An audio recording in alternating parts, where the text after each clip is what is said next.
you're a happy little thing, aren't you? I'll tell you what. Let me in there. Let's get acquainted. 8-month-old Ginger jumps at the chance to show Brandon just how affectionate she is. Okay. I get it. You like kisses. And I like getting them. She easily buys her ticket out of the shelter. I'm already convinced. You're out of here. Come on, let's go. Come on. You are going to be a handful. Back at the ranch, Ginger receives her official uniform. You look beautiful in red. All right, come on. Let's go meet the pack. I know. Ready? 1, 2, 3, and you're free. Go on, go play. Make friends. Welcome to the Lucky Dog Ranch. Ginger is quick to dive in and play. She shows off her infectious personality and endless energy. She could be just what one 9-year-old boy in Alhambra, California is hoping for. Phoenix is high energy. He loves to ride bikes, he loves to hoverboard, he loves to skateboard. My parents wouldn't let me get a dog while we had cats, and I've been asking for a dog for a long time. It wasn't really the right time because our senior cats were aggressive with dogs. He would even dart out onto the patio and swat at dogs that would approach Phoenix because he was not having that. The family's 2 senior cats have since passed away, and they're ready to open their home to a canine companion. He practically asks us for a dog every day. Are we gonna get a dog today? He really showed responsibility to us by walking our neighbor's dog when she was ill with cancer. And that really showed us that he was ready for a dog. They're looking for a dog that can keep up with Phoenix. Something maybe medium size, something with a ton of energy, so that Phoenix and the dog can give each other a run for their money. Before Brandon can determine if Ginger is the right match for the Ford family, he'll have to assess her knowledge of the 7 common commands, which are sit, stay, down, come, off, heel, and no. Do you know a sit? No, you know a jump. I didn't ask for that. Do you know a down? When I did my initial assessment of Ginger, I found out that she did not know anything. Stay. Is that it? No. I knew it. I knew it. Do you come? Do you come? Is that a come? Oh, that's a jump, and I guarantee you don't know a come either. Do you heel? Since Ginger has no previous training, Brandon decides to start with the most basic of all the commands, the sit. When you're trying to teach a dog to sit when they have a bad jumping habit, I simply step on the leash. This prevents any dog from jumping. And from there, I take a treat and hold it 6 inches from her snout, say the word sit, and put it in a 45-degree angle above her head. Can you sit? Oh my gosh, look at that. You couldn't jump. That's a sit. Perfect. That's a sit. So I repeat this process over and over. Sit. Perfect. Good. Nice. Sit. Good. Perfect. Until eventually I say the word sit and I don't have to step on that leash anymore. And we sit. Perfect. Good. When Brandon first rescued Ginger, an 8-month-old Terrier mix, he quickly found out that she had 0 training. Do you know a sit? But she did know how to do one thing. You know a jump. I didn't ask for that. So Ginger is about to learn how to shake her bad jumping habit. Off. Off. Right as she jumps on me, I say the word off, followed by a firm shake of the shaker, and say the word off again. Off. Off. Not even the pause. And after that moment, that was a wrap. She didn't think about it again. Good, perfect, nice, beautiful. With Ginger finding her footing, Brandon heads to Alhambra to meet with the Ford family. Today I'll be doing a home visit with the Ford family to see if they're a good match for Ginger. Hey, Brandon. Hey, how are you? How are you? Come on in. We sat down and got right to it. Justin tells me that as a kid he had a dog, but as a family they've never had a dog. We had 2 senior cats. They're not with us anymore. We had them for 17 years. We've had them for so long that we couldn't get a dog because they were so senior and they didn't like dogs at all. So why now? Why suddenly do you want a dog? Well, I've been asking for a dog for a couple of years. Yeah. Our neighbors bring their dogs around so that they can visit Phoenix. People know that he's the dog kid, but he doesn't have a dog. What do you do? I do a lot of home improvement, art installation, build galleries for people. And what about you? I oversee federal and state programs at a school for at-risk students. They say they're a very active family. They go to the beach a lot, they go hiking, they walk a lot. and they'd love to have a dog join in all these activities. We're definitely looking for a medium-sized dog, something with a lot of energy. For this guy, I have allergies to dogs, so something hypoallergenic would be good. I think also we're looking for a dog that's kind to cats because we'd like to bring another cat into the house. When do you plan on bringing the cat in? As soon as we can. I would like to get a dog and a cat together so that they can bond, grow together. So everything you're telling me is great, and as we were talking, especially on that one point you mentioned about you having allergies, that brought me to one specific dog that I have at the ranch right now that I think might be good for your family here. She's a wire coat, which would put you in the running to not sneeze when you're with her. That'll be good. But I am just getting to know her right now, and there's one major thing to be considered here. Is she good with cats? If she's great with cats, then we'll move forward. If not, this is a huge deal breaker, and the search goes on. The one thing we want Phoenix to know is that once you get a pet, it's yours forever. And so it has to be the right match. So we wrapped things up, and before I left, I took a look at their backyard. The backyard was absolutely perfect for a dog. This looks perfect. Did you build that? Yeah, me and Phoenix built that. If we get a dog, we'll try to build one a little smaller. Oh, nice. But there was one thing I noticed that struck my interest. I saw a hoverboard on the ground. Is that yours, Phoenix? Yeah. You ride that thing? Uh-huh. Are you good? Yeah. Apparently he rides it every day, loves it. That's when my wheels started turning. All right, it looks good. I'm gonna get back to the ranch and I'll be in touch. All right, sounds good. All right, good. guys. Thank you. Ginger, a young terrier mix, has jumped right into life at Lucky Dog Ranch. But she's also shown herself to be a door dasher, which can be very dangerous. All right, come on, let's get started. The way you prevent a dog from dashing out the door is you take it 1 inch at a time. All I do is I open the door 1 inch. Before she gets there, I simply close the door. Eventually, it gets to the point where I open the door the inch, and guess what? She stops. She doesn't move. From there, I give her a treat. She gets rewarded. Nice, perfect. We keep doing this over and over. Good. Until eventually, I have the door all the way open, and she stays there. So now she understands not to dash out the door, but I don't want her to think that she can never go out the door. I want her to understand there's a command she has to hear that allows her to cross the threshold. And that command is, okay. Okay, okay. Good, good. Come here, come here. Okay, perfect. Come, we sit. With the door closed on her door dashing habit, Ginger masters all 7 common commands. Perfect, perfect. Give me a heel. Good, there you go. So Brandon moves on to preparing her for life with her new family. Good, good, good. Nice. When I did the home visit of the Ford family, I found out that Justin is a home improvement specialist. So obviously there's gonna be a lot of tools making a lot of noise around that house. I wanna make sure that Ginger is okay with these tools. All right, come here. Come on, come on. For safety, Brandon locks Ginger off on the training pedestal and tests each tool from 15 feet away. Oh, what was that? Makes noise. You've heard scarier noises than that. Brandon goes down the line of tools, testing Ginger with each one. Good.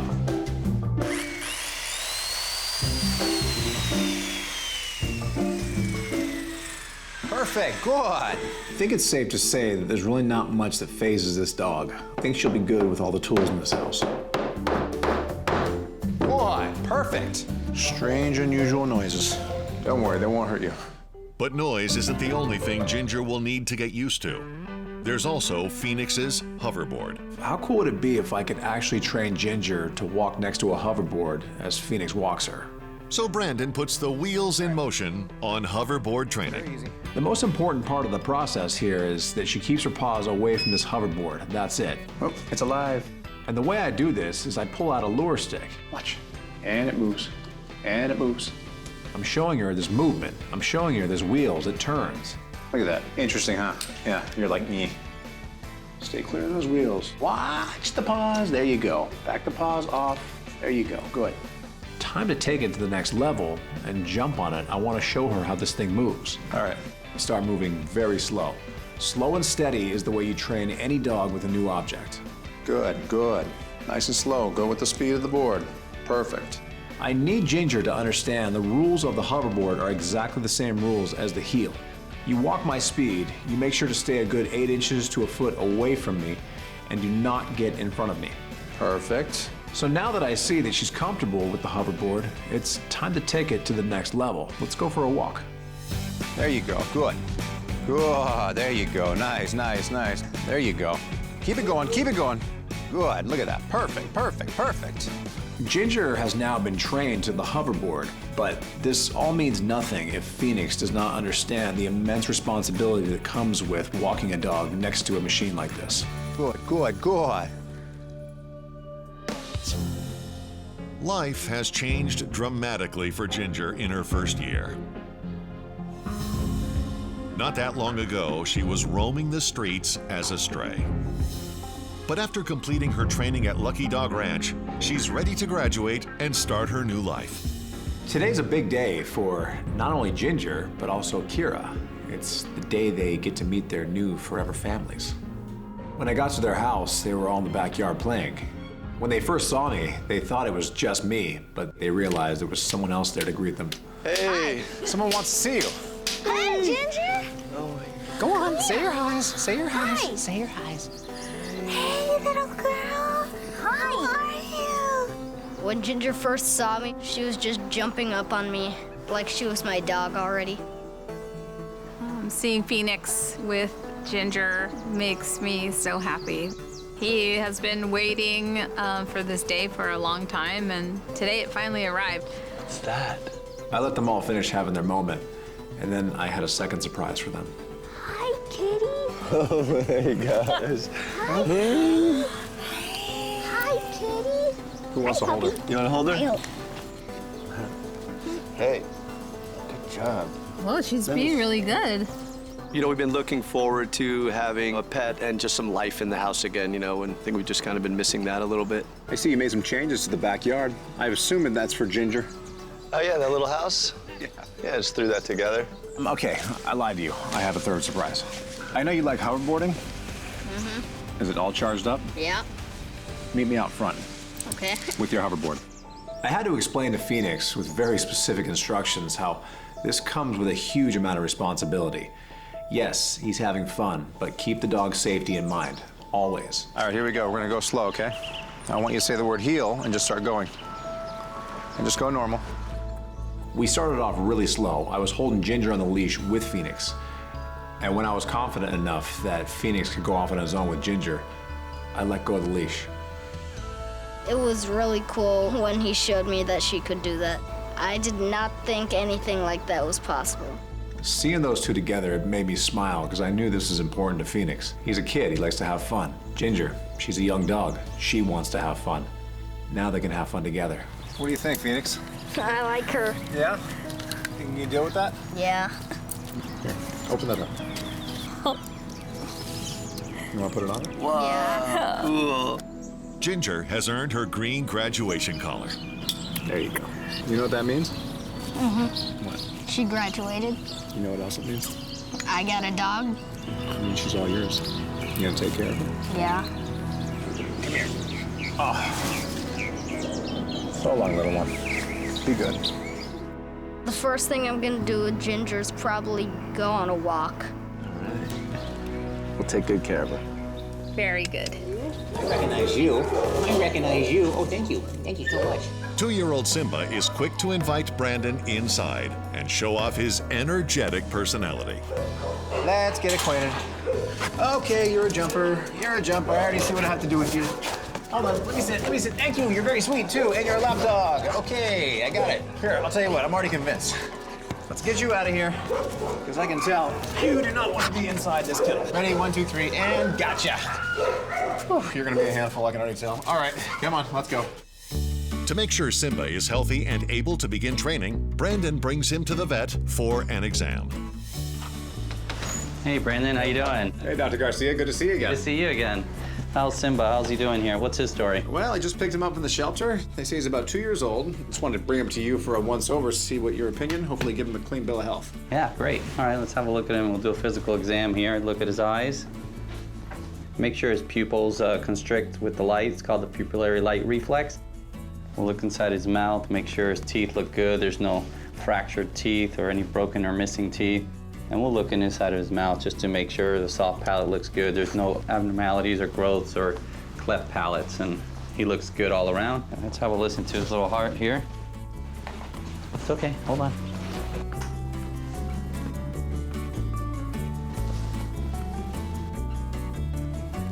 All right, his heart and lungs sound good. I was just listening for any murmurs or any arrhythmias, any cardiac problems, and also the lungs to make sure there isn't any wheezing or crackles and any abnormalities, and he looks healthy.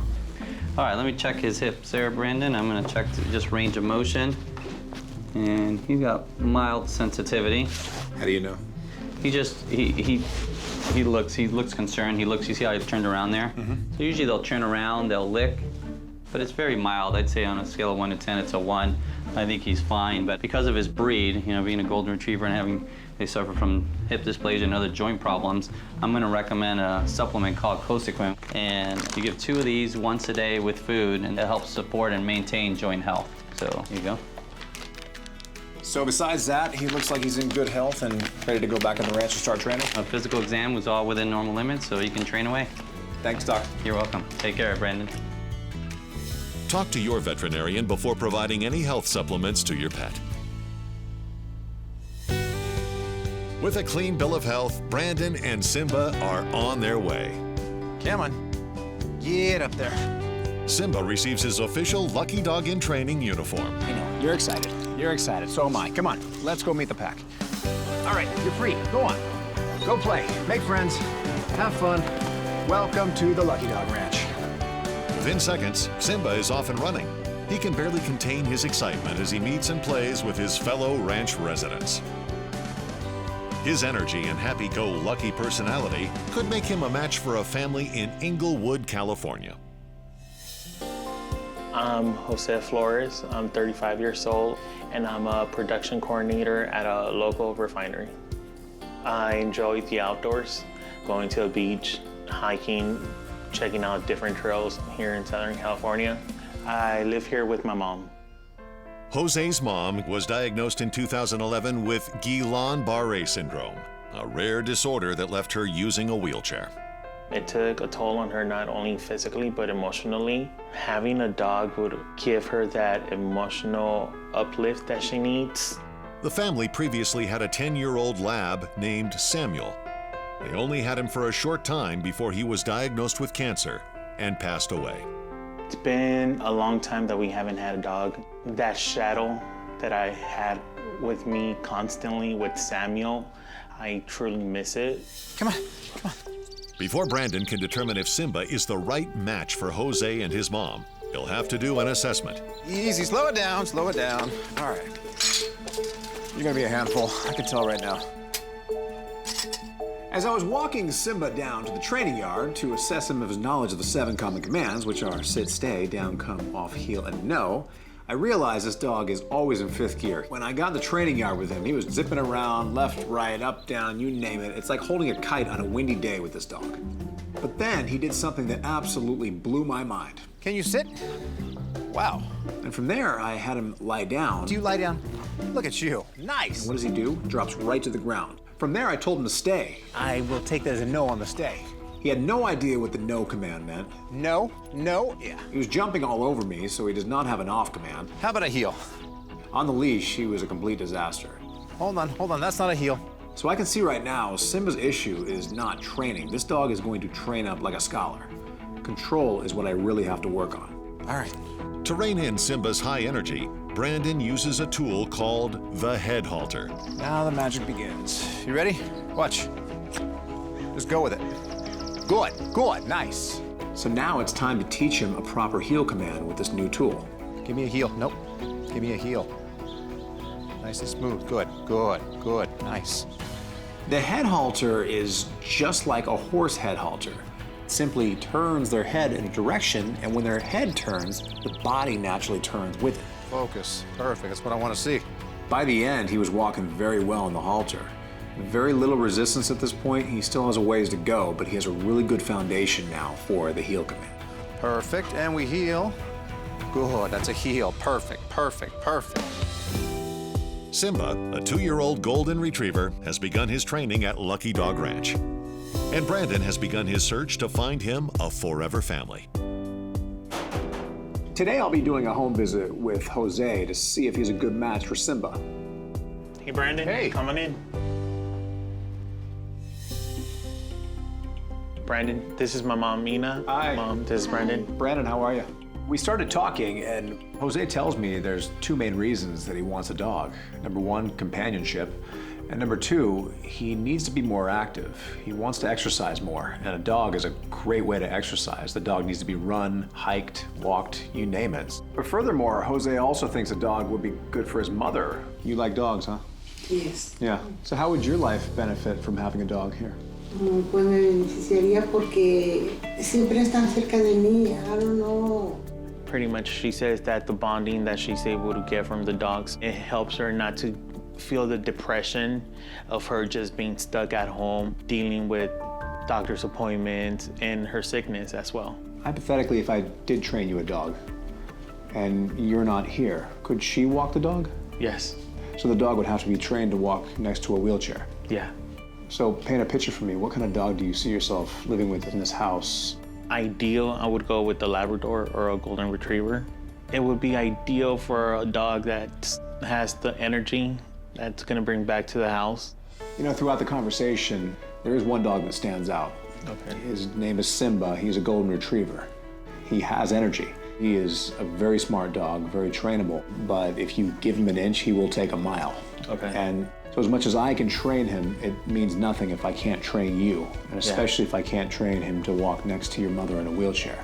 So basically what I'm saying is I have a good dog right now, but I don't know if he's good for you yet. Okay. Time will tell. So now that I've gotten to know them a little better, my wheels are definitely turning. Let me get back to the ranch and I have a few ideas here. After spending some time at Lucky Dog Ranch, Brandon has discovered two things about Simba. He has the heart of a lion and no control. So the first step in training an animal that has no control is to gain the control first.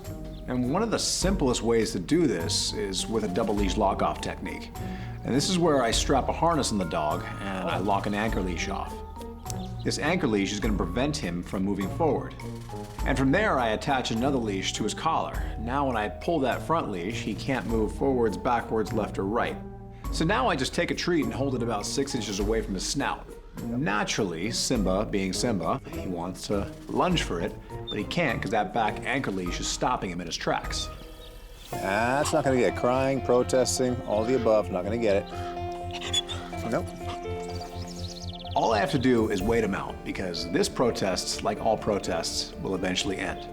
Just relax. After about a minute or two, he finally gives up and he relaxes. And the minute he does, I give him the treat. Okay, good. And I repeat this process over and over until eventually he understands he has to sit there, calm, cool, collected, and most importantly, controlled. There we go. 3, 2, 1. Okay, good. Same thing. Nope. Brandon transitions to the no command, but quickly finds out the hard way that Simba likes to bite off more than he can chew. Okay, good. When he clamped onto my fingers, I will say it hurt. So this little bad habit has to be trained out of him right now. Best way to stop them from snapping is simply push the treat towards them. This backs them up. Okay. Okay. I do this time and again until eventually now I hold the treat out and he goes forward and takes the treat very lightly out of my fingers. Okay. There you go. Nice. 1, 2, 3, 4, 5, 6, 7, 8, 9, 10. Got them all. Come on. That's enough. Brandon continues training Simba, giving him supplements along the way. Soon, Simba has mastered the 7 common commands. Come. And we heel. Good. Simba, a 2-year-old golden retriever, has had his lion's share of basic obedience. He's ready to move on to training for life with his future family. Good. Since Jose wants to go on hikes with his new dog, Brandon conditions Simba to navigating trails in the great outdoors. Brandon also takes Simba out in public to practice his socialization skills, followed by a good game of fetch. But there's an even more important skill that Simba needs to master. When I did the home visit with Jose, I also met Jose's mother, and she has to get around in a wheelchair. So Simba will have to learn not only what a wheelchair is, but how it moves, how it works. The first step in the process is basic introduction. What do we got? So I walk Simba up to the wheelchair, and I just walk him around it a few times. He might be around one of these quite often. And every once in a while, I reward him with a treat just to give him a positive experience of what's going on here. One more round, without stepping on my toes. Now I want to show him that this new object moves. Nice. All right, now watch. So I simply roll it back and forth a few times, and I give him a treat. You ready? Look, it moves. It moves. Good, good. And I do this time and again. Each time I'm rolling it a little further and a little quicker. Look at that, look at that, look at that. From there, he has to learn to walk with the wheelchair, whatever speed that might be. I connect an attachment that you typically would walk a dog next to a bike on, but it actually works very well for a wheelchair too. All right, and one step. So we work on this over and over. I turn left, I turn right. Over and over, he's learning how the wheelchair turns whichever direction it's going. There you go. This is a very important step in the process because Simba's paws cannot get under those wheels. Good, nice. If Simba's paws keep getting caught up in the wheels, he will not want to be near that wheelchair ever again. Day after day, Simba practices walking next to the wheelchair. Eventually, Brandon sits in the wheelchair. There you go, good, good, good, good, nice. So now Simba has the basic fundamentals of wheelchair training. It's time to take it to the next level. We need to get off the ranch and out in public. All of Simba's hard work and training has paid off. He's proven that he's ready to take the wheel and meet his new family. A short time ago, 2-year-old Simba was locked behind bars with time running out quickly. But all that changed when Brandon rescued him. Now, he's ready to start a new chapter. Today's a really big day for not only Simba, but also Jose and his mother. It's the day they all get to meet each other and form a new family. Room for one more? Someone can't wait to meet you guys. Oh, man. The second Jose saw him, his eyes lit up. Jose has been waiting for this for a long time. My first thought, I was shocked and even more excited afterwards when I saw how loving he was. Oh, now she's happy. Now she's happy. I see you're all smiles. Yeah. Yeah. Long overdue. Instantly, there was a bond there. That's pretty rare when you get it that quickly. So Jose, I know you have been waiting a long time for this. Yeah, we have. But here's the reality. Simba, he is a very well-trained dog, but he's well-trained with me, Okay. not you. Right. So you and I have a lot of work to do over the next few days. Simba. Sounds good. You ready? I'm ready. Sit, Simba. Come on, let's go. Sit. Good, just like that. Over the next few days, Brandon teaches Jose how to handle his new dog. We worked on a lot of obedience, a lot of heel, a lot of stay, a lot of down. Simba down. I haven't had any training experiences like that before. Simba was a challenge. And I know how important it was for him to get a dog that was great for his mom, too. So I showed Jose exactly how Simba walks next to a wheelchair. Good, just like that. See how he stops? Yeah. He lets it pivot around him, just like that. After an intense week of training, it's time for the ultimate test. All this means absolutely nothing if I can't get Simba to walk next to Jose's mom in the wheelchair. All right, all we're gonna do is just gonna start walking, okay? And he should walk your speed. Go ahead, start moving. He'll just walk with you. There you go. Whatever speed you go, he's gonna go with you. And we practice this over and over. There you go. She can go as fast as she wants. Puedes ir como tú quieras de rápido. And I made sure that I wasn't walking away until I was 100% convinced that Simba could walk next to his mother in a wheelchair. But before long, Simba's walking perfectly with Jose's mother. And at that point, I'd seen enough. What do you think? Good enough? Yeah. What about you, Jose? What do you think? We're ready. You can take it from here. We can.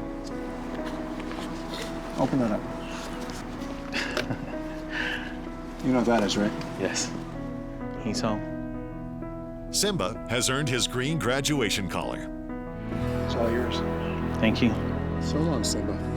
Be good. I needed one of those. All right. Thank you. You're welcome. All right, Jose. Thank you, Brandon. Thank you. Thank you. Yeah, you're home. Is that you? Come here. Come here. Come here. Are you the one? When I laid eyes on this dog for the first time, it broke my heart because it brought me to realize a life he's probably lived to get to this moment right here. I heard about you. You've survived a lot, haven't you? What's your name? You don't have one, do you? When I sat down with him and I saw the condition he was in, I wanted to give him a strong name. From now on, your name is Zeus. You like the sound of that? All right, come on. Let's get out of here. You're gonna like where you're going, trust me. Empowered with an auspicious new name and a second chance at life, Zeus takes the first steps of his lucky dog journey. First, earning his red training collar. That might have been your first collar ever. Good morning. And then, meeting the pack. All right, I know you're excited. I know you're excited. Come on, give us some room. All right, go on. Make friends. Welcome to the Lucky Dog Ranch. Within seconds, Zeus is off and running. He can barely contain his excitement as he meets and plays with his fellow ranch residents. His first day of class begins bright and early the next morning. When I do any assessment of a dog, I usually stick to my basic 7 common commands. I want to find out if they know a sit, stay, down, come, off, heel, or a no. But in the case of Zeus, I'm really not expecting this dog to know much. Unfortunately, the extent of Zeus's limitations becomes apparent before they even reach the training yard. And as I'm walking him down to the training yard, he hits the brakes at the top of the steps. They're just steps. All right, come here. We'll get to that later, come on. Whatever the case may be, I'm not going to push it right now. When I got him into the training yard, I pulled out a treat. You like food? And right away, I could see this dog had a very good appetite. He likes treats a lot. You definitely like food, look at you. But do you sit? Do you sit? I don't think you do. I don't think you do. I don't think you do. And if you don't sit, I guarantee you don't lie down. Do you lie down? Nope, no. As Brandon predicted, Zeus shows little understanding of the commands. Do you stay? Yeah, you don't stay.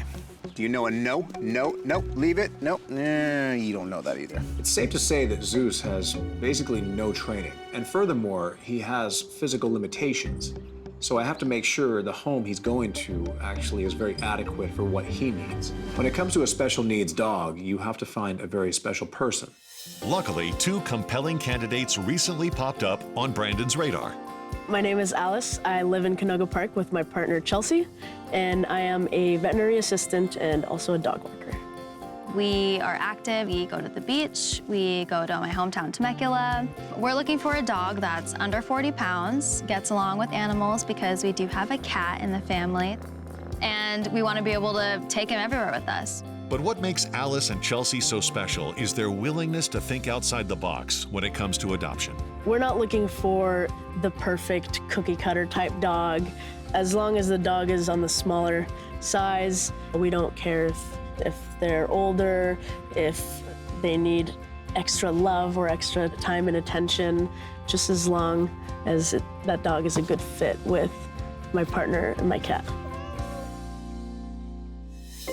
With Zeus safely out of the shelter, Brandon has the time to find him the perfect home.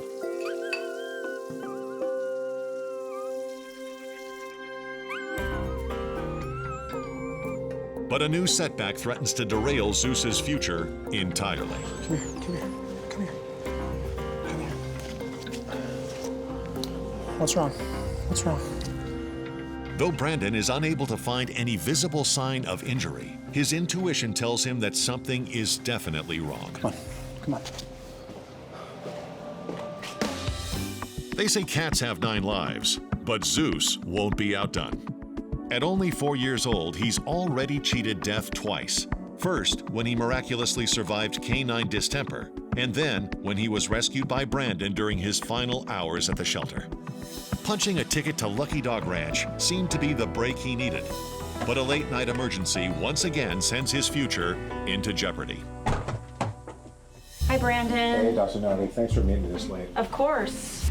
So this is Zeus. This is Zeus. Hi. I got all the paperwork from the shelter. I know he's got somewhat of a neurologic condition. You know, they're still kind of suspicious that it was distemper. For that, we'll just kind of watch him, make sure he doesn't have any seizures and there's no later effects. But what's going on tonight? Because I know that's not what brought you in. I was just getting ready for bed and suddenly I hear these screams out of him. This is not like a normal scream. This was a serious pain scream. So I checked him out. There's no bites. So there's something going on inside of him. Well, let me take a look at him. His pupils look fine. His ears look good, so I don't think there's pain coming from there. I just want to check to see if he's got any neck pain. Doesn't seem to be his neck, but let me just feel his belly. Oh, yeah. So his bladder is very full. So one of the things I am concerned about is that he could have a blockage, bladder stones, something that's keeping him from going to the bathroom. Let me take him to the back. Okay. I'm gonna go ahead and get some x-rays and then we'll go from there, okay? Okay. Okay, so he does have stones in his bladder. Now, they look like they're trying to work their way out. I should be able to sedate him and do a procedure to remove the stones, and hopefully we can avoid any sort of surgery.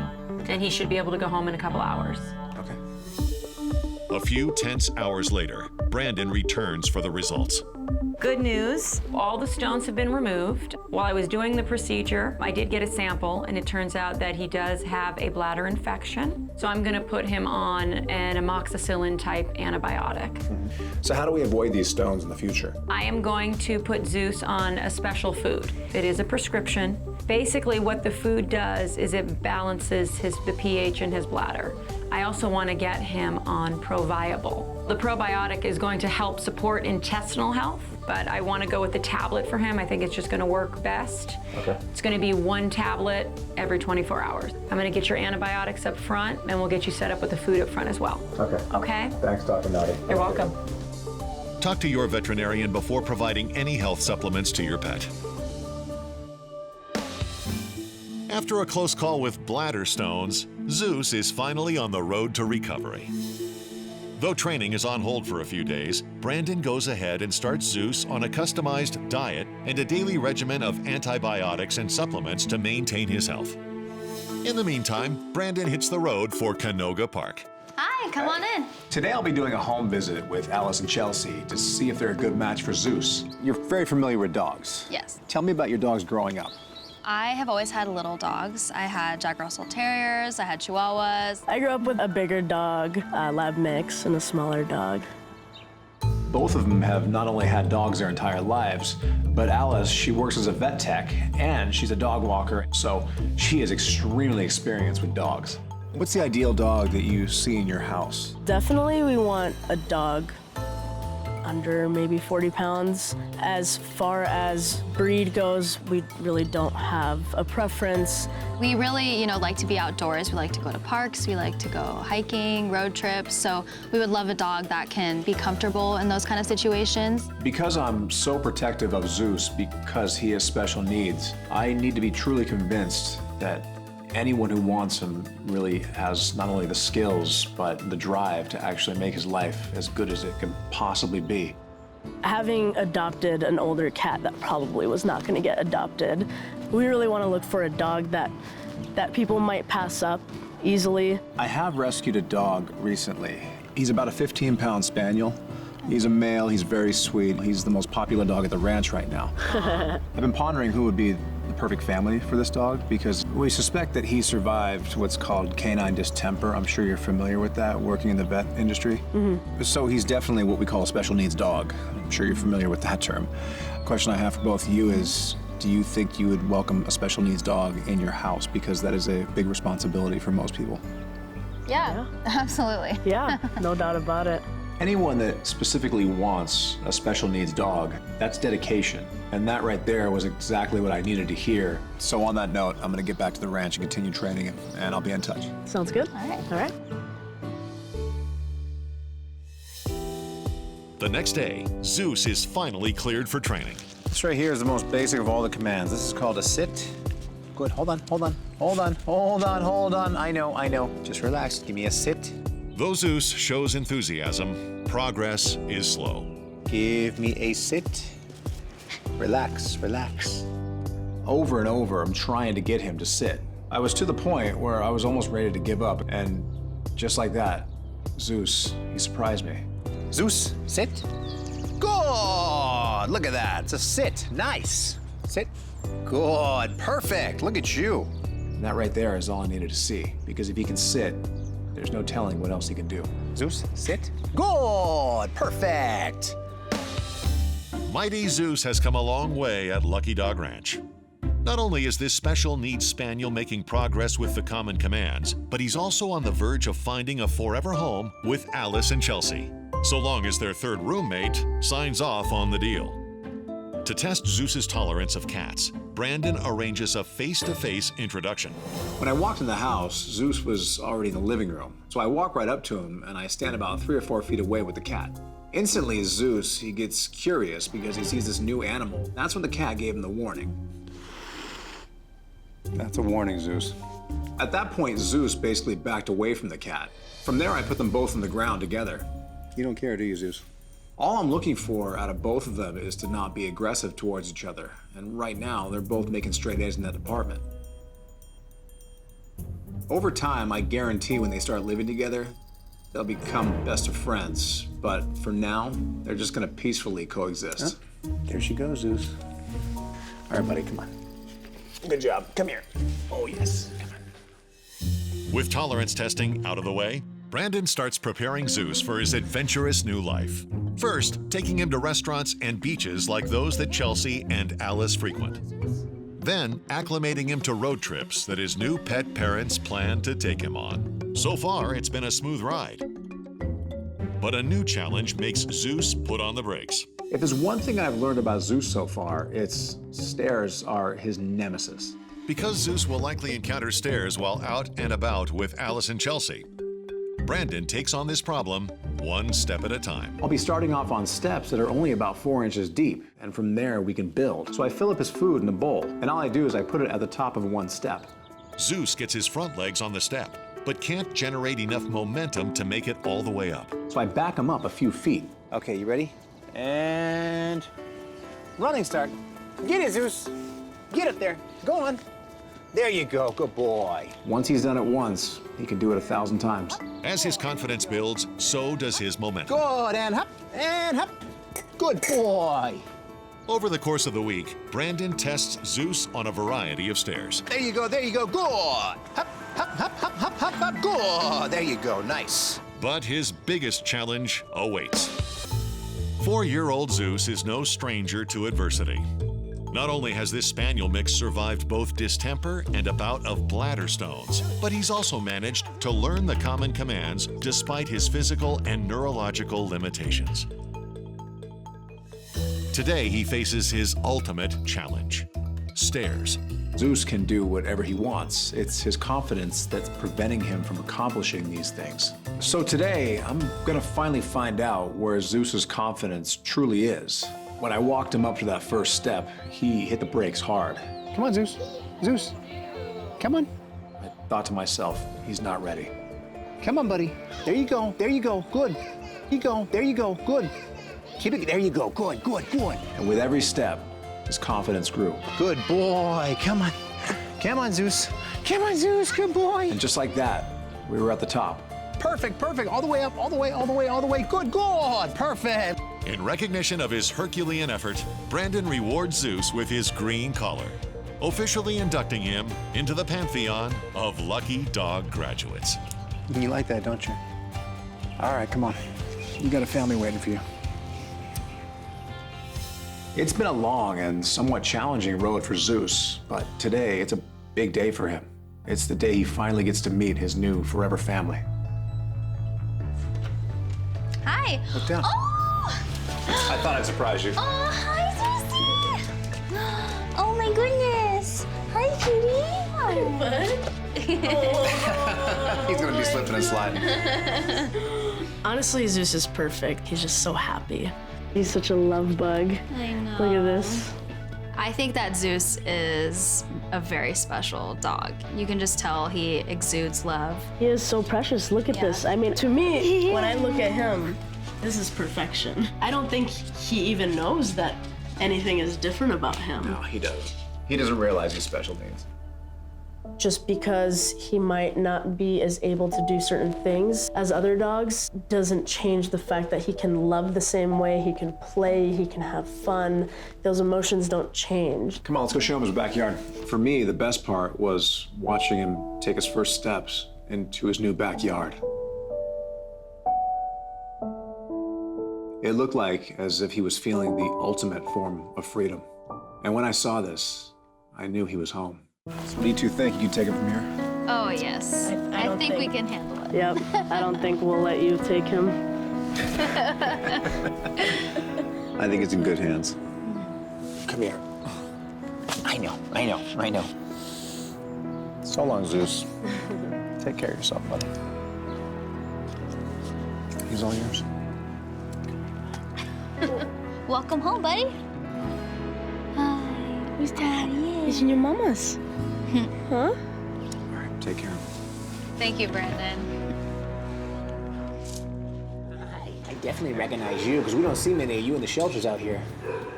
All right, tell you what, let me in there. I'll give you some more of that. Oh, you're a lap dog. Starved for affection, 3-year-old Betsy finds her way into Brandon's lap for a hug. You're very sweet, I can already tell. Brandon quickly decides to rescue her so she doesn't have to stay in the shelter another minute. I'll tell you what, if you get off me, I can get a leash around you. There we go. And we can go for a drive. Back at the ranch. Come here. Try it on. And then the ears. There. Gotcha. Betsy gets her very own Lucky Dog in Training uniform. Okay, come on. Let's go meet the pack. Come on. All right. Say hi. Make her feel welcome. Hold on. Go on. Go play, make friends. Whoa. Welcome to the Lucky Dog Ranch. Right away, Betsy follows her nose and makes new friends. After some playtime, she finds her way back to Brandon. Her sweet and gentle nature could make her the perfect companion for Janice Lisboa, who lives in Angeles Oaks, California. I'm a registered nurse. I've been a nurse for over 50 years. I was wooed out of retirement by a very nice gentleman who runs a YMCA camp, and I'm now camp nurse. Janice is widowed and hasn't had a dog in several years. But now that her work life has slowed down, she's ready to adopt a rescue dog. I'm looking for a dog that has a very easygoing temperament, that would be very child-friendly. Janice's son lives nearby, and she spends a lot of time with her 2 granddaughters.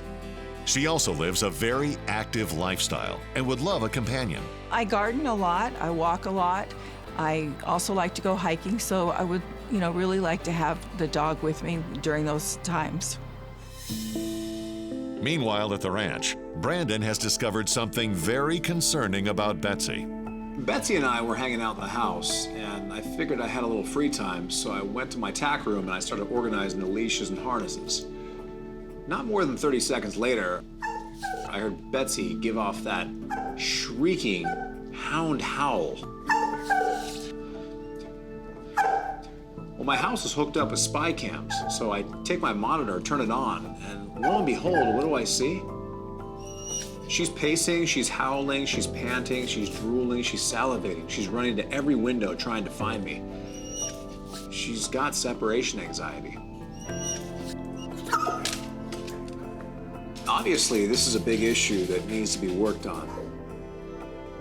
But in the meantime, I've got an appointment with the vet so she can get checked out. Hey, Kelly. Hi there, how are you? This is Betsy. She's here to see Dr. Garcia. Excellent, we have you in room 3 today. Thanks. You're welcome. Hey, Brandon, how are you? Hey, Dr. Garcia, how are you? Good to see you. We have Betsy here. We have Betsy here.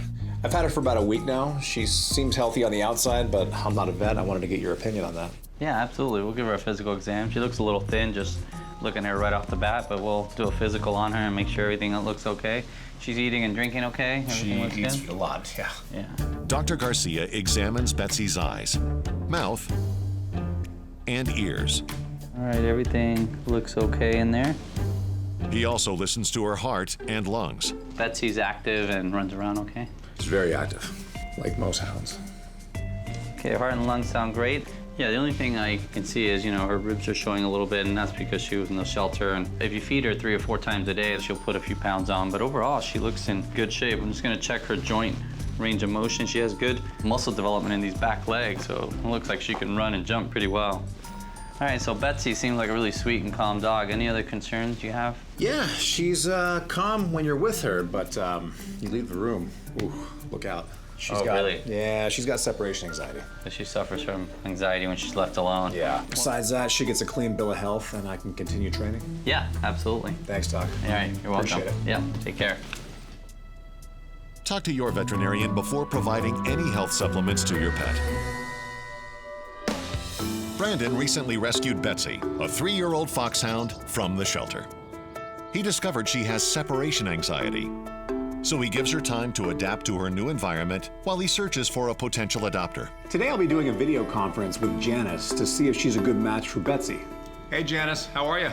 Hi Brandon, I'm well, how are you? Doing well. We start talking, and the first thing she tells me is she's very experienced with dogs. She's had them her entire life. As a child, we had a Chihuahua mixed, and then as an adult, I had a Dachshund Beagle mix, and eventually I had a second dog with that dog that was a little Terrier mix. She tells me that she's a nurse, and every summer she goes to a YMCA camp where there are a lot of kids, and she would love to have a dog join her there. And in what ways do you think a dog could benefit these kids at camp? The younger children especially get homesick, or they have minor injuries that they have to stay up in the infirmary with me. And I just think that having a dog would be great emotional support for them, a comfort for them. Yeah. So tell me about your property. What's it like?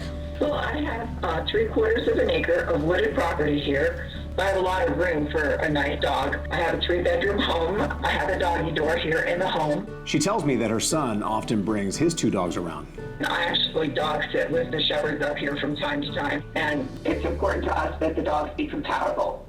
Well, everything you're telling me, it sounds great. And I have rescued a dog recently, and she does sound like she would fit into your life pretty well. She's a foxhound, and you're already experienced with hounds, so you had that Dachshund Beagle mix. I love that dog. He had such character. And it was at that moment that I had to ask her the million-dollar question. Is she okay with having a dog with separation anxiety? And it didn't take more than a second for her to give me a resounding yes. Yes. So far, she seems very sweet. She's great with all dogs that I put her with. I'll obviously have to test her with kids, but in the meantime, we'll keep moving forward. I'm really pleased that Brandon has been searching for the right dog. Having a dog will be a great companion and also a comfort. It's great meeting you, Brandon. All right, good talking to you. We'll be in touch. So now that I've gotten to know Janice a little better, I have a game plan, and it's time to get back to work with Betsy. 3-year-old Betsy is adapting to life at the ranch. And the next step is to find out if she's had previous training. Today I'll be doing Betsy's assessment of her knowledge of the 7 common commands, which are sit, stay, down, come, off, heel, and no. The first thing I noticed out of her when I brought her into the training yard is her nose started going to work. Lots of good stuff, huh? Hounds' noses are far more powerful than any of the dogs out there. But when it comes to basic obedience, there are a lot of drawbacks. And the reason why is what I'm experiencing right now with Betsy. Betsy's nose is everywhere but here. What do you smell? What do you smell? Here, I'll tell you what. Let's get your mind off that and onto this. Oh, you like, whoa, nope, I lost you already. So after about 5 or so minutes, now her attention's finally on me. Give me a sit. Can you sit? No, do you know how to sit? All right. Oh, I see you're a jumper. All right, do you come? Do you come? All right, I'll take that. And from there, I asked her to lie down. You go down? Do you have any clue what I'm talking about? The word no is not even in her vocabulary. No. Yeah, you ain't falling for that one. She did not stay at all. Yeah, you don't stay. But the one thing that did surprise me is she actually had a pretty good heel command. Heel? Not bad at all. So even though Betsy really didn't know anything in the assessment, she is extremely sweet, and she's a Velcro dog. All right, I got my work cut out. Come on. Brandon moves forward with Betsy's training. And to calm her separation anxiety, Brandon employs a layered training system using several techniques at the same time. in addition to giving her supplements. He sets up a speaker that plays positive audio tones, as well as spraying calming spray throughout the house. He also tries a compression shirt, which provides a calming sensation. After using these methods for a few weeks, Betsy's anxiety has significantly decreased. You nice and relaxed now? Here, don't let me stop you.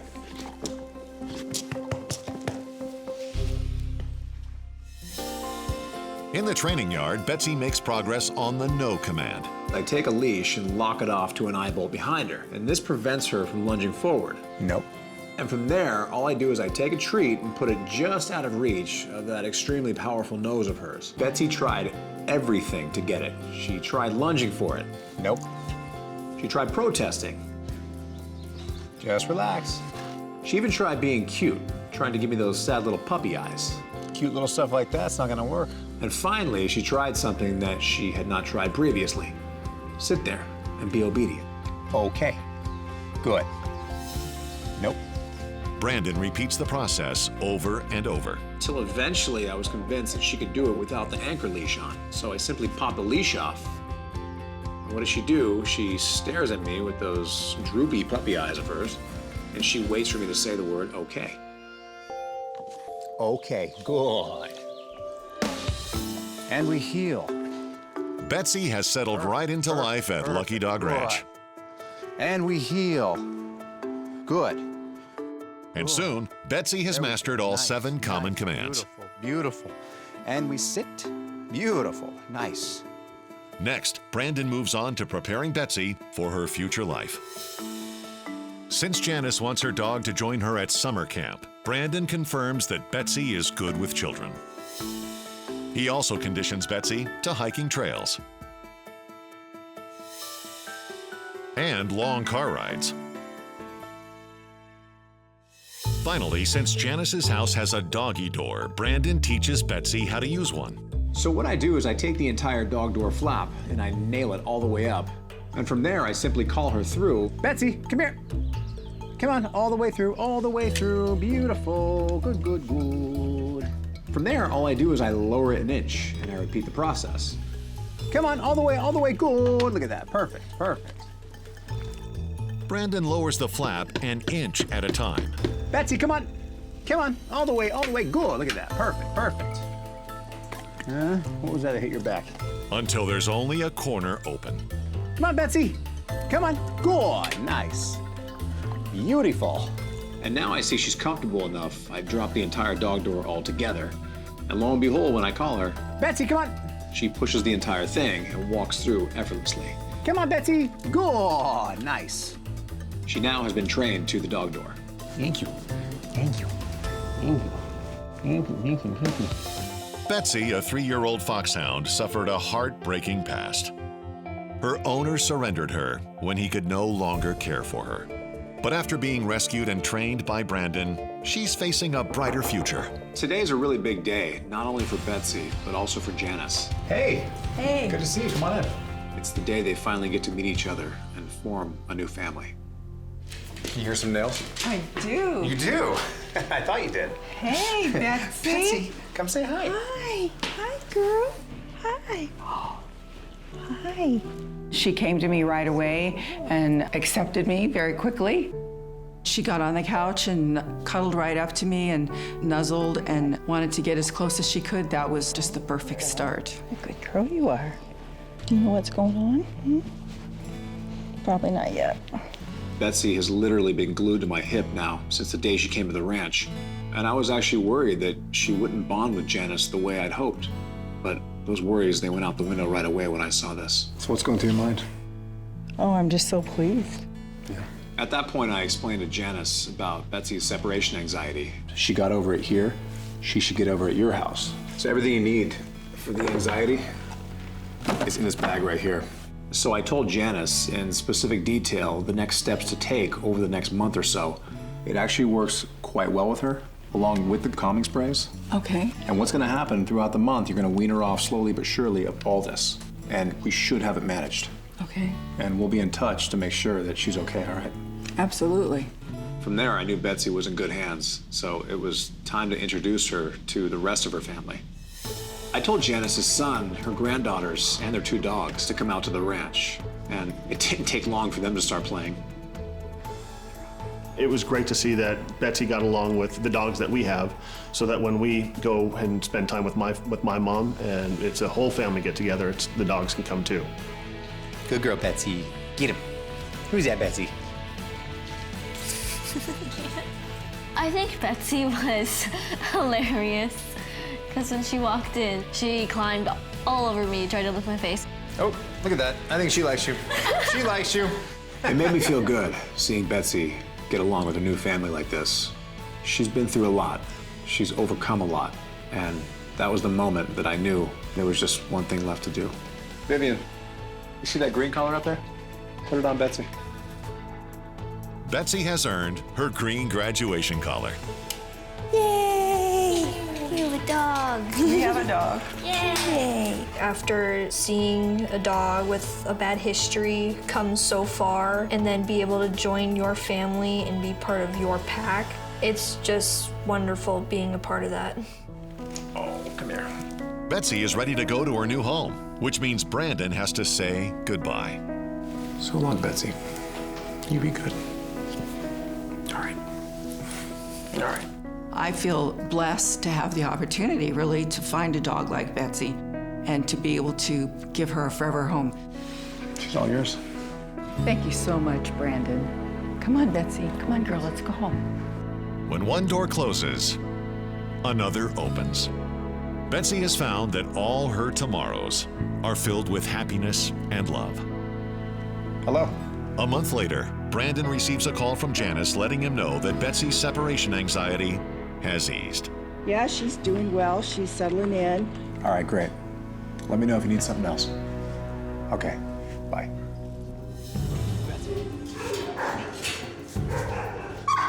Hi, there you are. There you are. Look at you. I cannot believe you're a puppy. Here, let me in there. Let's get acquainted. Let me in there. Despite her size, 10-month-old Magnolia finds her way onto Brandon's lap. Oh, yeah. Oh, yeah. You sure you're not a bear? I can already tell you're sweet. And you seem calm, too. It's a good combination. I'll tell you what. You say you and I go for a little drive. Since Magnolia had tummy trouble at the shelter, Brandon decides to take her straight to Dr. Garcia's office for an exam. Hey, Callie. Hi, how are you? Good. I have Magnolia here to see Dr. Garcia. Awesome. We have you in room 3 if you want to make your way over. Thank you. You're welcome. Hey, Brandon. Hey, how you Dr. doing? Garcia, how are you? Good. How are you? Good to see you again. Good to see you. This is Magnolia. This is Magnolia. What's the story with Magnolia? Her previous owner returned her back to the shelter just because she had diarrhea. So maybe that's something you can address here. Yeah, absolutely. Yeah, we can address that and do a physical exam. Dr. Garcia gives Magnolia a thorough exam, checking her eyes, teeth. Sweet dog. Look inside. Good girl. And ears. They look great. Good girl. He also listens to her heart and lungs. Everything checks out pretty good here. I'm gonna palpate her abdomen now, Brandon, and I'm just gonna check to make sure there's no tumors, any lymph nodes, or any abnormalities or painful areas in the abdomen. Everything looks good. All right, Brandon, for Magnolia, the first step is to take blood and run a general blood sample to make sure everything's good with the organ function and there isn't any liver or any other problem. And the other thing is we'll take her back to take a sample to send out to the lab to check for parasites. And then in addition to that, we're gonna put Magnolia in a probiotic called ProViable, which helps maintain a healthy balance of intestinal bacteria. So we'll see how she responds to that. Perfect. Okay? And you're gonna give 1 chew tab twice a day with food. Cool, thank you. All right, I'm gonna take Magnolia to the treatment area to take some blood and a sample, and then we'll bring her right back out. Gotcha. All right. After Dr. Garcia takes the samples and gives the okay to start training, Brandon and Magnolia are on their way. Talk to your veterinarian before providing any health supplements to your pet. Come on. Back at the ranch. All right, slow it down. Slow it down. Come here. Is this gonna fit? Magnolia officially becomes a lucky dog in training. All right, come on. Let's go meet the pack. This way. not a bear, guys. It's a dog. Don't worry. All right, go on. Go play, make friends. Welcome to the Lucky Dog Ranch. Well, it doesn't take long for Magnolia to get acquainted with the other dogs. She's eager to jump in and play.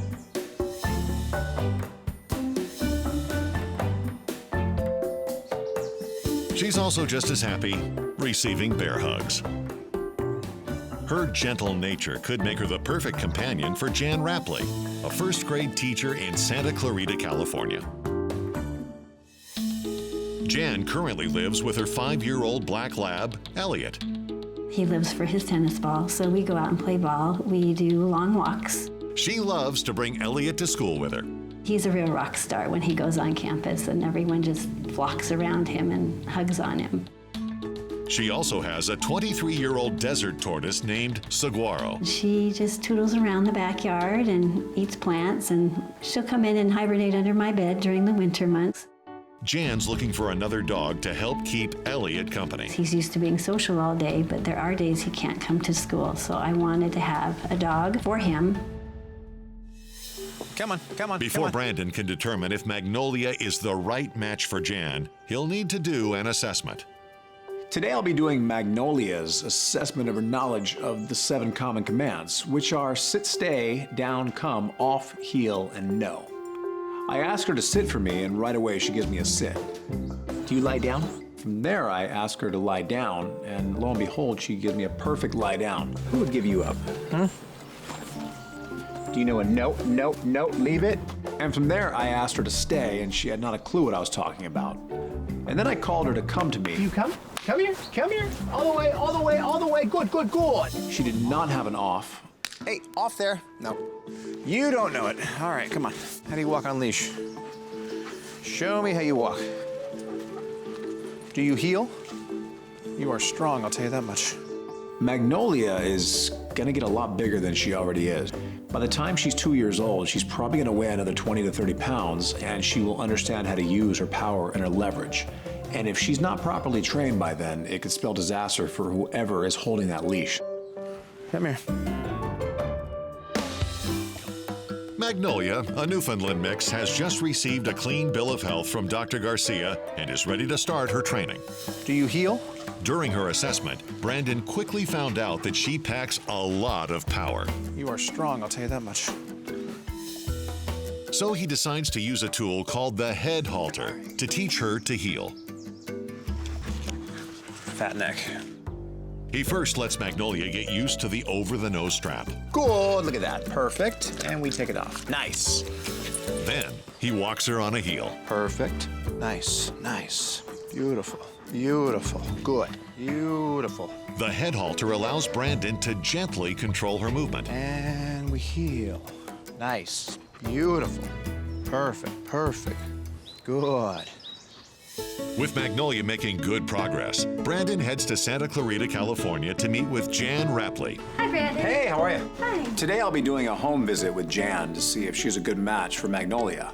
This must be Elliot. The minute I walk in the door, I met her 5-year-old lab, Elliot, and apparently he's actually in training to become a therapy dog. He goes to school with me on occasion, and the kids adore him. And on days when he's home, he's pretty lonely because he's very social. I would really like him to have a friend at home. Tell me about your everyday lifestyle, your hobbies. What do you do? Elliot loves to play ball, so we play fetch in the backyard every evening. And then we go for a walk, and we usually wait till it's dark out. I have a tortoise. Her name is Saguaro. She lives out in the backyard.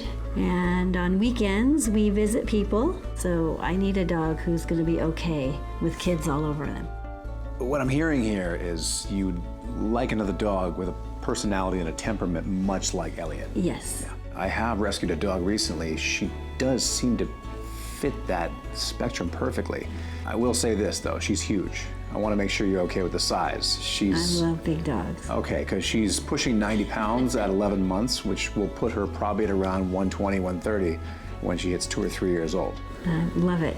But having said that, I'm just getting to know her right now. Still a lot to be considered, considering the fact that I haven't tested her around kids yet, or I haven't tested her around tortoises yet either. Which brings me to my next point. Do you have anything with the tortoise's scent on it? It's gonna make the training process a lot easier if I could have something like that. So before I left, I had Jan grab the towel that the tortoise sleeps on, and I went ahead and took a peek in the backyard to make sure it was adequate for a dog. Here's the towel. Perfect. All right, yard looks good. I'm gonna get back to the ranch, get back to work, and I'll be in touch. Great, I can't wait. Thank All you, right, Brandon. Jan. Good talking. I'm really excited because I do love big dogs, so I already know I'm gonna love the dog. I just know I'm gonna love it. Magnolia, a young Newfoundland mix, has been an eager student at Lucky Dog Ranch. Not only has she mastered the no command, okay, sit, but she's learned all 7 common commands. Stay, come, sit. With basic obedience complete, Brandon moves on to preparing Magnolia for her potential family. When I did the home visit with Jan, I found out that on top of the black lab, she also has a desert tortoise living in the house. What I want to do is I want to introduce her to the tortoise's smell first without even introducing her to the tortoise. And the way I do this is with a technique known as scent association.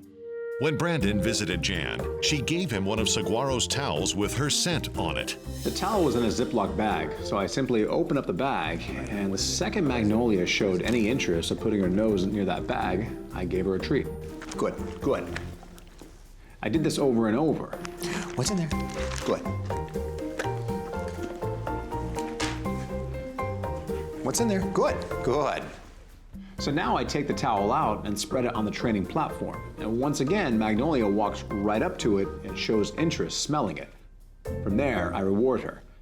I do this over and over until eventually she understands the game now. She understands this towel means something positive. Nice. Magnolia, come here. Day after day, we worked on this. Good, good. She got so used to the towel that eventually she started looking for it. Brandon incorporated the towel into Magnolia's everyday life. She ate with the towel, sat with the towel, slept with the towel, and even took her supplement with the towel. A week later, I was pretty convinced that she was acclimated to the scent. Next step in the process will be to have them meet face to face. Brandon has been preparing Magnolia, a Newfoundland mix, for life with her new family. And since Jan wants to take her new dog to school with her, there you go. He has to make sure Magnolia handles anyone she meets with kid gloves. And then we get better. Firm strokes, there we go. Magnolia eats up all the attention and passes the test with ease. Next, Brandon takes Magnolia's training one step further. He works on building a good foundation so that Magnolia can eventually become a therapy dog. One of the most important commands that you have with training a therapy dog is a good down. So I have her lie down and I step on the leash and I hold her there for a few minutes. Good, good. She tries to stand up a couple times and it puts her in that very awkward position, and after a few seconds she chooses to lie back down. After about 15 minutes, I decide to bring in distractions. Good, stay there, stay down, good, good, good, good. I start throwing toys all over the training yard. Good, stay there, stay, perfect, good, good. It's time to step it up a little bit. And when I say step it up a little bit, I mean step it up a lot. With a plate of food. What is it? Not just any food, we're talking human food. We're talking fish, sweet potatoes. Stay there, stay. Distractions, they're gonna come left and right at you. Good, nice. I repeat this process over and over. Down, relax. I move the plate here and there, left and right, a little bit closer each time. Good, down, perfect, good. Now she's relaxing. She understands exactly what I want out of her, which is to stay in that down position. Down, perfect, good, nice. So I bring Coda in the training yard. Magnolia sees not only a plate of food, but also her best friend right across the way from it. Come here. Down, stay. Nice, beautiful, beautiful. It's time to step it up once again with multiple distractions, and I mean lots of them. It's very difficult to get a dog to stay in a down position when all their best friends are running around them like chaos. Even though she tried to stand up a couple times during this play session with these dogs, for the most part, she did phenomenal. There's just one last piece of the puzzle. Here's Elliot. I'll have him back soon. Brandon has to make sure Magnolia gets along with Jan's other dog, Elliot. This is either gonna go really well. Come on, you can say hi. Or it's gonna go absolutely terrible. It's all up to the dogs at this point. Say hello. And just like that, these two were playing like they'd been best friends for years. There we go, there we go. They played in the barn. They played in the training yard. They played in my backyard.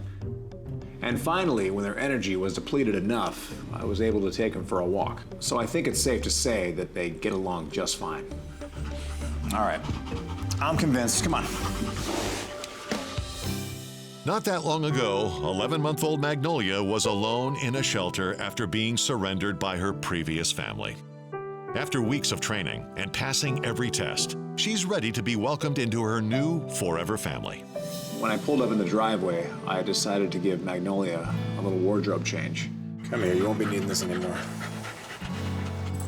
Magnolia has earned her green graduation collar. Got something for you too. And Elliot has earned one too. Okay, come on. Come on. Come on, guys. I wanted to convince Jan that I was just bringing Elliot home. She had no idea that I had Magnolia. So I went ahead and put Magnolia on a stay, and I walked in the backyard with Elliot only. They're beautiful. Hi, hello. They're really pretty. How are you? How are you? Huh? Good to see you. Good to see you. I was watering plants out in the backyard, and the gate opened, and in came Brandon and Elliot, and I was wondering how Elliot did. He had a great time, yeah. Right. I didn't surprise you, did I? Yes, you did. Okay, good. I didn't know you were coming in. Because I do have one more surprise. Come on, Magnolia. Come on. Come here. And then all of a sudden in comes Magnolia, and she's gigantic, and she's beautiful. Wow. That was a nice surprise. I am so excited. Yeah. I can't wait for them to just start playing together and going to school with me. She is just so calm, which is what I was hoping for. This was the moment that I've been waiting for. The moment where I finally see not only Magnolia home, but Magnolia happy. And of course, it didn't take Magnolia long to meet Seguro. Recognize that smell, Magnolia? She was great with her. It moves, that rock. No. All right, good. She's over it. Yep. Before Brandon leaves, he makes sure Jan feels comfortable walking Magnolia and Elliot together. We went out front. I had the dogs, one on each side of me. They're both very well behaved. And when I saw that, that was good enough for me. And it was time to say my goodbyes. So what do you think, Jan? You can take it from here? I think I can. Yep, I think I'm ready. So you think in the future Maggie could be the next therapy dog? I think she's going to be a great therapy dog, yes. And this guy here, he's got a friend for life. Well, then she's all yours. Thank you. I cannot thank you enough. This is just tremendous, really. Take care of her. I will. I will take very good care of her. Oh, come here. So long, Maggie. Be good. I'll miss those. Sweet. All right, take care. Bye, Brandon. That is you. That is you. Hi, hi, hi. What are you doing? What are you doing? Can I have one? There you go. All right, I'll tell you what. I'm gonna come in there and get more. Let me in. 2-year-old Fiona is a little shy at first, but quickly warms up to Brandon. Come here. Come here. There. I know. It's no fun in here, is it? Not at all. I'll tell you what. I'm gonna take you to a place where you're gonna have a lot of fun. Trust me, you're gonna love it. Come on. Let's get out of here. And you're free.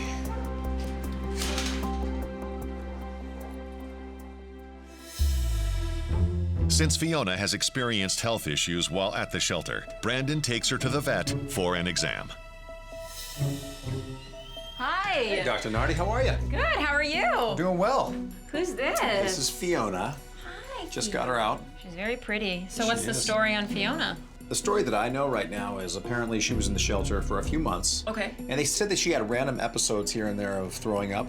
So I'm bringing her in here to see if we can get to the bottom of it. Absolutely. I'll go ahead and start with an exam, and then we'll see if maybe we need to run some blood work or do some other tests.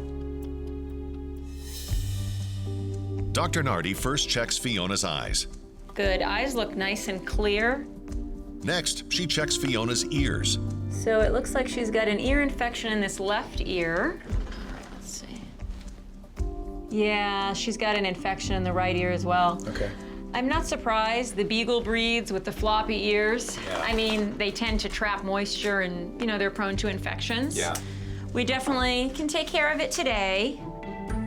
Dr. Nardi then checks Fiona's teeth, Great, teeth look good. Very minimal tartar. She has a nice smile. as well as her stomach. All right, let's feel your belly. Belly's soft, which is good.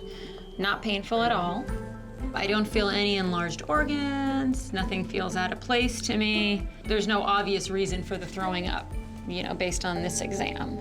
So this is what I would like to do. Take her in the back, get a couple swabs from her ears. Because of the vomiting, I think it'd be a good idea to run a blood panel. Okay. Just to check all of her organ functions. Okay. All right? All right. How'd she do? She did really well. All right, get your back up here. Okay, there is both a little bit of yeast and bacteria in both ears. All right. So I'm gonna send you with some drops. You'll put them in her ears once a day for 7 days. I did run her blood work, and it looks like a couple of her liver enzymes are elevated. I'm not overly concerned because they're minor elevations, but I do want to do a little bit more testing. If it works with your schedule, I'd like to leave her here for a couple hours. Okay. Just to do another test. In the meantime though, because her liver enzymes are elevated, I do want to start her on a supplement. Denamerin is a supplement that helps support and maintain liver function. Okay. It's pretty simple. Based on her size, she's gonna take 1 chew a day. Okay.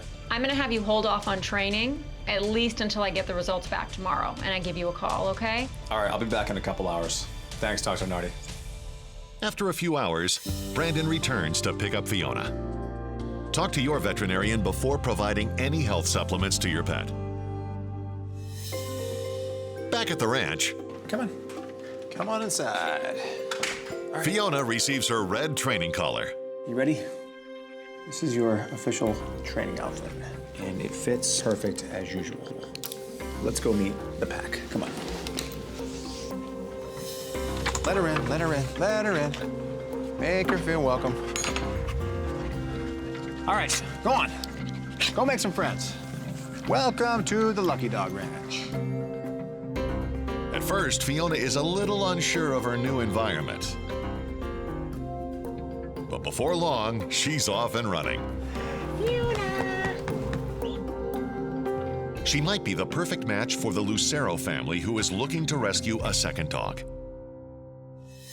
I'm Marisa. I'm married to Ruben. We have 2 kids, Sabrina and Damon. We live in Santa Clarita with our Beagle, Spencer. The kids love to play outside. That's where you'll find them on Saturdays and Sundays in the backyard. Sabrina is on a robotics team. Their dog Spencer is a very important part of the family. He's a Beagle, and he's a pretty good, easygoing dog. He loves people, he loves other dogs. There was another dog in the neighborhood that Spencer loved to play with. But since the family moved away, he's been lonely. He's having some more separation anxiety, so we think that getting him a friend right now would be good for him. After a day at the ranch with Fiona, Brandon receives a call from Dr. Nardi with an update. Hey, Dr. Nardi. Hi, Brandon. I wanted to let you know I got Fiona's test results back and they look great. And you are definitely good to train. Great. All right, thanks. You're welcome. Have a great day. With the go-ahead from Dr. Nardi, all right, come on. Brandon begins Fiona's training. Today I'll be doing Fiona's assessment of her knowledge of the 7 common commands, which are sit, stay, down, come, off, heel, and no. As usual, the first thing I always ask of any dog is for them to sit. Do you sit? No? Oh, look at that. Okay, I'll take it. There you go. Do you lie down? All the way, all the way. Good, nice. Do you stay? Stay. Beautiful, nice. Then I call her to come to me, and what do you know? She has no idea what I'm talking about. Do you come? Come here. Hello, come. No? Yeah. She had no idea what the no command meant. Nope, leave it, leave it, leave it, nope, nope. Nor did she have a concept of the off command. But she did actually have a pretty good heel command. Oh, look at that, perfect, perfect. So this dog is actually halfway trained. There's only a few commands to go. It shouldn't take me long. Fiona, a 2-year-old Beagle mix, was recently rescued from the shelter.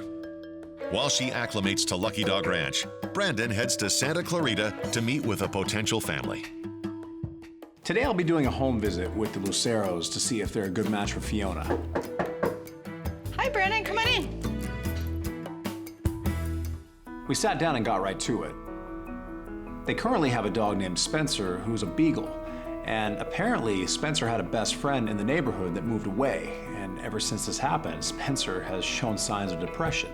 And so for a while, we'd walk by and Spencer would kind of look in the yard for the dog. And after a while, he stopped looking, and we started to notice he wasn't acting the same. It seemed like he missed having a friend around. So we were thinking maybe we should just add to our family so that he always has a friend. And obviously you have kids, I hear them outside. Yeah. What are they like? They're great kids. They always trying to find something that includes Spencer. You know, he's part of the family. What kind of activities do you all do as a family? We play in the backyard, go for walks. They ride their bikes or their scooters. I also do community events, and we bring Spencer to these events. And obviously, a new dog in the family, you'd want him to join along these festivities as well, right? Ideally, we would have 2 dogs. Yeah. If we could find another Beagle or even a Beagle mix that has the same personality as the dog we have now, Spencer. And good with kids. Absolutely, yeah. Everything you're telling me sounds great, and I think I do have the right dog for you. She seems sweet so far, but there's a lot of things to be considered here. I want to make sure the dog is tested with kids in that specific age bracket. I'm very excited and hopeful that Brandon says that he's already working with a dog that might be the perfect fit for our family. After we wrapped it up, I went outside to go check the yard out and meet the kids. Hey kids, come meet Brandon. The fact that they already have a Beagle puts them in the running where I think they'd be perfect for Fiona. So what kind of dog do you want? Beagle. A Beagle? So he's obviously good with other dogs, yeah? Yeah, he's great with other dogs. Because I'd like to get the 2 dogs together to see if they get along. It's a great idea. All right, I'll come back and pick them up. Perfect. We're really excited to have a new dog that could interact with all of us as a family, even Spencer. We would all have a great time with it. So now that I have a better understanding of the family and a game plan, it's time to get back to the ranch and get back to work. After being diagnosed with an ear infection, 2-year-old Fiona is settling into life at Lucky Dog Ranch. She's taking her supplements and ear drops. And she's starting to move forward with basic training. Nope. Nope. When I did my initial assessment of Fiona... Nope. Leave it, leave it, leave it. Nope, nope. I found out she had no concept of the no command. So today, we're going to be changing all that. There's a lot of different ways to teach a no command, but one of my favorite ways I like to do is with a pulley system. All I do here is I connect the leash to her collar, and then I run it through an eye bolt behind her. I still keep the leash connected to my hand, and this way, I have an actual pulley system. Nope. From there, all I do is I drop a treat about 6 inches in front of her snout. And what does she do? She tries to go for it, but now I have that pulley system, and as I pull towards me, it pulls her further away from the treat. Yeah, you're not slick. You are powerful, though. Time and again we do this, and she realizes every time she goes for it while hearing that word no, oh yeah, she gets further away from the prize. This right here does not sit well with Fiona. Now she tries something different, which is sit there and do nothing. And just like that, when she does, she gets the treat. Okay, good. We do this over and over until eventually it gets to the point where I don't need to use the pulley system. I can simply drop the leash, and I can drop a treat right in front of her, say the word no, and she understands exactly what I want out of her. Okay, she now has the basic foundation of the no command. And we heel. Fiona, a Beagle mix, is making excellent progress in her training. Perfect. And we sit. And we stay. She's mastered all 7 common commands. And we come. Good. Look at that. Brandon moves on to training her for life with her new family. So far, Fiona has done very well with her training, but there's still one final piece of the puzzle missing here. I know Fiona gets along with other dogs very well, but the big question is, how is she going to get along with the dog that she'll be living with? So today, that question will be answered. Spencer will be coming to the ranch. Hey, Brandon. All right, I will let you know how they do. Okay, great. Thank you. Come on, Spencer. So I walk into the barn with Spencer, and Fiona's already sitting there waiting for us. And the second she sees Spencer, she gets curious, And Spencer, naturally, he sees her and gets curious. Nose to nose, there you go, shake hands. Everyone's friends here. The good news is there was no aggression out of either of them. You two might be living together for a while. There you go, say hi, say hi. In the end, it's safe to say that the whole meeting was uneventful, but I'm pretty sure with time, the more comfortable they get with each other, they'll start playing. All right, I'm convinced. All right, come on. One more step to go. Spencer is only part of the equation. Brandon also needs to determine if Fiona is good with children. When I did my home visit of the Lucero family, I found out they had 2 young kids. So obviously Fiona will have to be tested around kids to see how she does. If you don't know the dog, you never want to feed him like this. Feed him like that, and that way they can kind of cup it out of your hands, like that. I made sure Fiona was locked off to a leash just in case. Go ahead. I want to make sure safety always comes first. And the first thing I noticed about Fiona is when she saw the kids, she got really happy. Go ahead and give it to her. Crouch down, let her finish chewing, and you can pet her. She felt very comfortable, she felt at ease. Oh, look at that. It finally got to the point where I saw Fiona was not only comfortable with the kids, but the kids were also comfortable with her. So I popped Fiona off the leash and let her have free time with the kids. And I think it's safe to say that Fiona is very good with kids. She literally melted in their laps. I have no concerns whatsoever. Finally, since Ruben wants their new dog to attend work events with the whole family, Brandon tests Fiona out in public. She seems happy to meet new people and enjoy new environments. Not too long ago, Fiona was found roaming the streets as a stray. Luckily, Brandon rescued her and found the perfect family for her. Now, it's time for her next chapter to begin.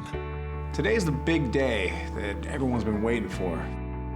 Fiona gets to meet her new forever family, and the family gets to finally meet their new dog. Who's that? Room for one more? Oh, someone already saying hi. Go on. Good morning. Good morning. How are you?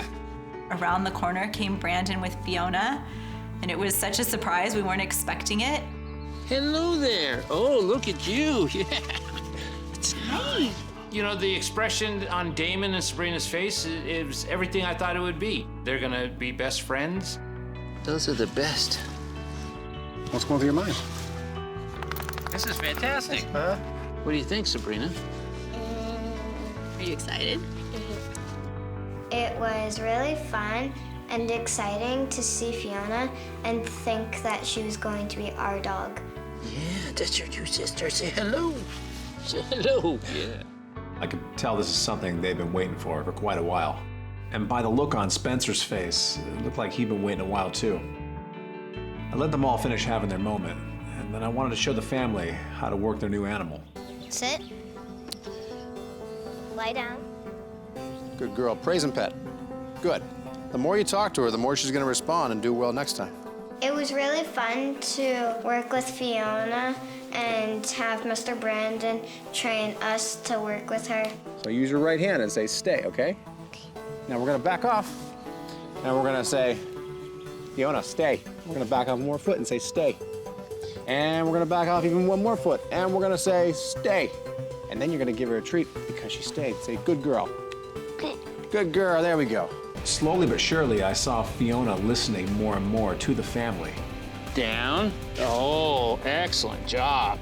I showed the family how to walk her on a heel command up and down the street. By the end of the walk, Fiona was listening to every word the family had to say, and at that point, I'd seen enough. Fiona has earned her green graduation collar. What's that? You know what that is? Her collar. You put it on her. She got the green collar. There you go. I'll take that one off. Just slips over. There you go. Just like that. When I saw that the green graduation collar was inside, I immediately put her on her. So you think you can take it from here? I think so. She's all yours. Thank you. Oh, you're getting lighter. Good. Go on, little one. Go to your family. Oh, welcome home, Fiona. All right, guys, take care of her. Thank you. We will. Thank you. You have a sister. It was so exciting that it's finally here. She's finally going to be part of our family.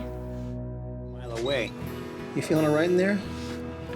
Oh, you are tiny. Let me in there. Let me take a better look at you. At first glance, 2-year-old Maddie looks like the picture of health, but looks can be deceiving. You're skin and bones, little one. Yeah, you're not healthy. I'll tell you what. Let's get out of here. Let's get you to a vet. Come on. Alarmed by Maddie's condition, Brandon immediately schedules an appointment for an exam. Hi there. Hey, Callie, how are you? Good, how are you? This is little Maddie. She has an appointment with Dr. Garcia. Oh my goodness. Okay, we got her in room 3 today. Cool, thanks. Hey, Brandon, how are Dr. you? Garcia, how you doing? Good, how about yourself? Good. Good to see you again. So this is Maddie, right? This is Maddie. I just got her from the shelter. As you can see, she's a little underweight. Yeah. Oh, yeah, very thin. She currently has an upper respiratory infection. Okay. Apparently she had worms at the shelter. I don't know if it's been cleared up yet. She looks extremely malnourished, obviously, and she's only 5.5 pounds. She's just in bad shape. I wanted to get your opinion on what to do here. Yeah, she looks like she can probably gain another pound and even 1.5 pounds. I think if she got her to 6.5 to 7 pounds in that range, I think she'd probably be perfect. 1.5 pounds doesn't sound like much, but it's a lot of weight for a dog like this. Yeah, she's only 5 pounds, so 1.5 pounds, it's quite a lot, you know. All right, so moving forward, let's give her a physical exam, make sure she has a clean bill of health. Dr. Garcia checks Maddie's eyes, ears, and teeth. Her teeth look okay. Got mild tartar, but they're not bad.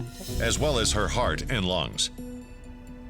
Everything sounds great on her lungs. Her symptoms are just related to an upper respiratory tract infection, so the antibiotics I'll prescribe should take care of that. I'm gonna do an orthopedic exam. We'll check all of her joints. That's how I feel here.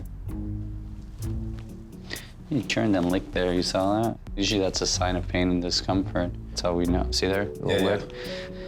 But her range of motion seems good. I think it's very mild. The breed poodles suffer from hip dysplasia. We just have to start her on a supplement to support joint health and joint function. And we have a Cosequin Mini since she's only 5 pounds. It's 1 daily for the first month, and then you're gonna give 1 every other day for maintenance after that, okay? All right, so poor little Maddie, she's got a few issues, but all of them can be fixed. The main thing is deworm will take care of the parasites. You're gonna have some antibiotic course that's gonna take care of her upper respiratory. She should be able to train once you finish the antibiotic course, so it may take a week or 2. Okay. Okay? Thanks, Doc. Appreciate it. All right, no problem. Take care. Talk to your veterinarian before providing any health supplements to your pet. Back at the ranch. All right, you just stay right there while I put your outfit on. You ready? Get it on there. Maddie earns her red training collar. Perfect fit. You have the tiniest neck in the history of all the lucky dogs. But meeting the pack will have to wait until she's 100% healthy. After taking Maddie to the vet, I realized how serious her condition is. She has an upper respiratory infection and she's completely malnourished. So right now, her time at the ranch has nothing to do with dog training. It has everything to do with keeping her healthy. Brandon starts her on a nutrient-rich diet, joint supplements, and a daily regimen of antibiotics for her respiratory infection. I know, I hate it too, but you gotta have it. Though training is on the back burner, the downtime gives Brandon the chance to get to know Maddie and consider her placement. Her diminutive size and cuddly disposition makes her a perfect lapdog. And one family on Brandon's list happens to be looking for a fuzzy little ray of sunshine. My name is Gay. I live in Seal Beach, California with my husband Rob and our dog Lacey. Though Gay and Rob's life seems idyllic on the surface, the last few years have been fraught with sadness and loss. First, with the passing of one of their 2 dogs. Lacey is still with us, but she is deaf and blind and over 17, so we know we're facing another loss. Then, with Gay's unfortunate diagnosis of macular degeneration. In the last year, I've lost quite a bit of vision to the point where I can no longer drive.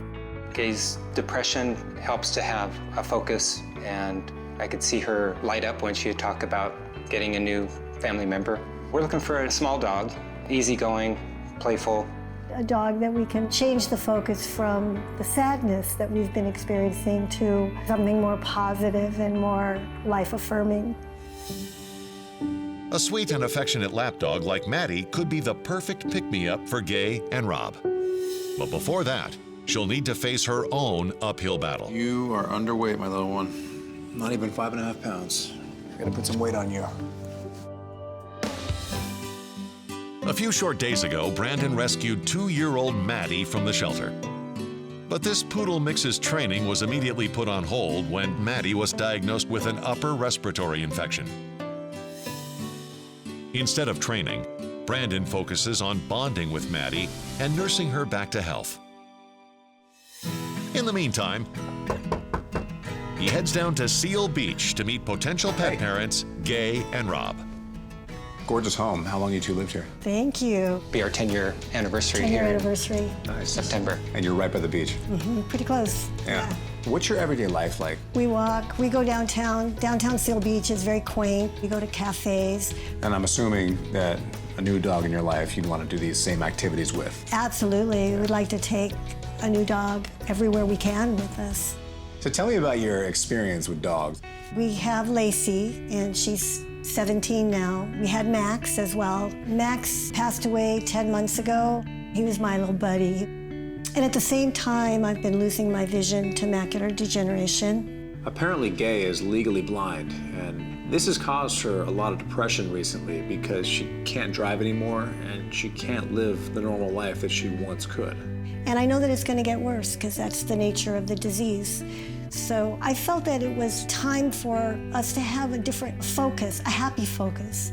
And it would be like a shot of adrenaline in terms of the sadness that's been going on. It's been a tough year. What would be the ideal dog you'd like to see in your house now?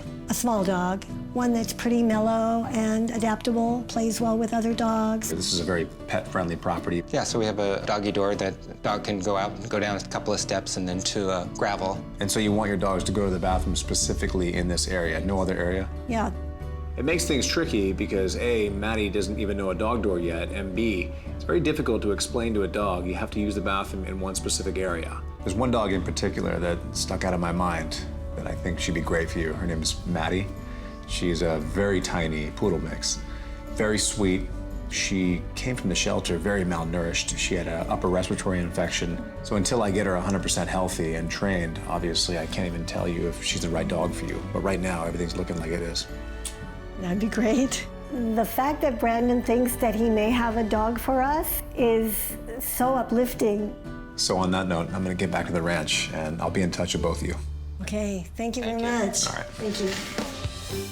Just a few weeks ago, 2-year-old Maddie came to the ranch sick and malnourished. But after a steady course of antibiotics, regular meals, and snuggles, she's finally healthy and cleared for training. Which means it's time to meet the pack. All right, guys. We have a teeny little one here. All right, go on. Make her feel welcome. Welcome to the Lucky Dog Ranch. Maddie savors her first recess with the other lucky dogs. All right. The next morning, class begins. Step into my office. Today I'll be doing Maddie's assessment of her knowledge of the 7 common commands. Sit, stay, down, come, off, heel, and no. What do you know? What do you not know? The first thing I have her do is sit. Do you sit? Do you know how to sit down? No, no. Do you lie down? Do you know a no? Do you know a no? No. I asked her to stay. Stay. She had not a clue what I was saying. She had no idea what the heel was. You do not know what that means because you're like a little wind-up doll. Do you come? Her recall, or come command, was a foreign language. That's the wrong direction. And she's a jumper. You are. Then you're a kisser too. And you're a ballerina. So it's safe to say this dog is a 100% complete blank slate. You don't know sit, you don't know come, you don't know stay, and you're a jumper. Let's get started. Come on, keep up. With that, Maddie kicks off her common command training. And then we heel. But obedience isn't the only thing she needs to learn. When I did the home visit of Gay Johnson, one of the requests that she had was to teach Maddie to go to the bathroom in one specific spot in her yard. Maddie knows how to use the bathroom on the turf I have here at the ranch. So all I'm gonna do here is take a small patch of that turf and move it into an area with no turf around it at all. When I get outside, I place her inside my little barrier with the patch of turf. From there, all I have to do is wait her out. The moment she goes, there you go. Go, here you go. I quickly reward her and let her know that this is exactly what I wanted you to do. From there, all I'm gonna do is repeat the process. Over the next few days, Maddie becomes conditioned to using the small piece of turf. There you go. Good girl. All right, come on. 1, 2, 3, up and out. And eventually, when Brandon removes the barrier, Maddie still knows exactly where to go. Good girl. There you go. Good girl. Here. She's now trained to the turf outside. But the big question is, will that transfer over to Gay Johnson's house in her new yard? Maddie may be small, but she's making big progress. Not only has she nailed the common commands, but she has also reached another milestone, hitting her target weight. Congrats, you did it. How do you feel? With obedience training out of the way, Brandon begins actively preparing Maddie for life with Gay and Rob by exposing her to different social situations. He also incorporates the final step of her house training education, teaching her to use the doggy door. All right, come here. Because Maddie is so tiny, trying to push something as simple as a dog door can be pretty intimidating for her. All right, go get it. So what do? I lift it up all the way and I call her through. All the way. Good. Look at that. Perfect. And every time I call her through, all I'm doing is I'm lowering the dog door a little bit each time. Same thing. Go get it. All the way in. There you go. All right, come on. All the way out. Come on. There you go. Good. After enough repetition, Maddie was running through the dog door as if it didn't faze her whatsoever. Maddie might be small, but she's got a huge level of confidence. But will that confidence carry over to her final challenge? So far, Maddie has been trained to go to the outside grass patch, and she's been trained to go through a dog door. So it's time to put it all together in one environment so she can prove to me that she can do it. This is important, since Gay and Rob want Maddie to use the bathroom in a small area outside their home, accessible through a dog door. So I set up a dog door that fits into a sliding door. Once it's set up, it's all up to her. She's been trained to all the elements. Now let's see if she can connect the dots. Outside, outside. Go on. And just like that, all the training had definitely paid off. Come on, come here. Good girl. Come here. Come here. To celebrate her hard work and her full recovery, Brandon takes her for one last surprise, a trip to the groomer. What is this? What do you think of her? Oh, she's absolutely adorable. So what do you think? A couple hours? Yeah. All right, cool. I get the fun job. All right, I'll see you soon. All right, thank you. A few suds, shaves, and snips later, Maddie is ready for her big reveal. Hi. Wow, now that's an improvement. She's so cute. She's gonna make some family very happy. Yeah, she will. She looks adorable. What do you think, Maddie? Huh? You feel better? All right, well, she has a home to get to. Thanks, Chanel.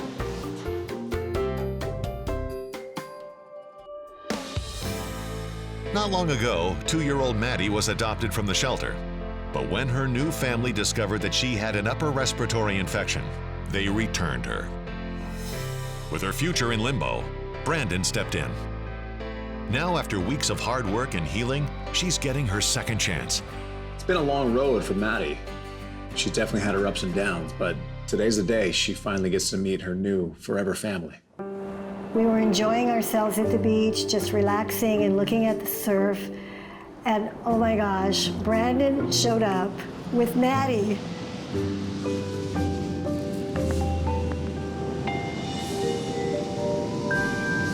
Surprise. Oh. Got you, didn't I? Oh, yeah. Heck yeah. Oh my gosh, you sure did. Hi. How are you? Oh, honey. Oh. Brandon, how are you? Hi. Oh, Brandon. She's so adorable. It was so special. There she goes. She already likes you. Hi, baby doll. Oh, I love you. She was giving me kisses. I feel so uplifted already, and we just met. Oh, yeah. She seemed very happy, and she gave me kisses, so it makes my heart feel good. I need this spark of joy in our house, you know, this sweetheart to change the focus from some of the sadness that's been going on. And I don't want to put such a big weight on her shoulders, but I think it'll happen naturally just by her being who she is. Trust me, it will. I'm thrilled to have her, and we both are. I let them finish having their moment. and we all took Maddie back to her new house so she can meet her new sister. Lacey, wake up. You got a new sister. Say hi, Maddie. Hi. Maddie was so good with Lacey. Say hi. And Lacey, she was good with Maddie too. She seemed like she accepted her just fine into the family. Good girl, Maddie, good girl. It was really cool seeing Maddie and Lacey meet like this. Once I saw all was well, it was time to say my goodbyes. Open that up. Oh my gosh. With that, Maddie earns her final reward, her green graduation collar. You graduated. Good girl. Green light, go ahead. It's like the future is in front of us. She is finally home. One more for me. Thank you. Thank you so much. Oh, thank you, Brandon. I can't thank you enough. This means the world to us. Be good, Maddie.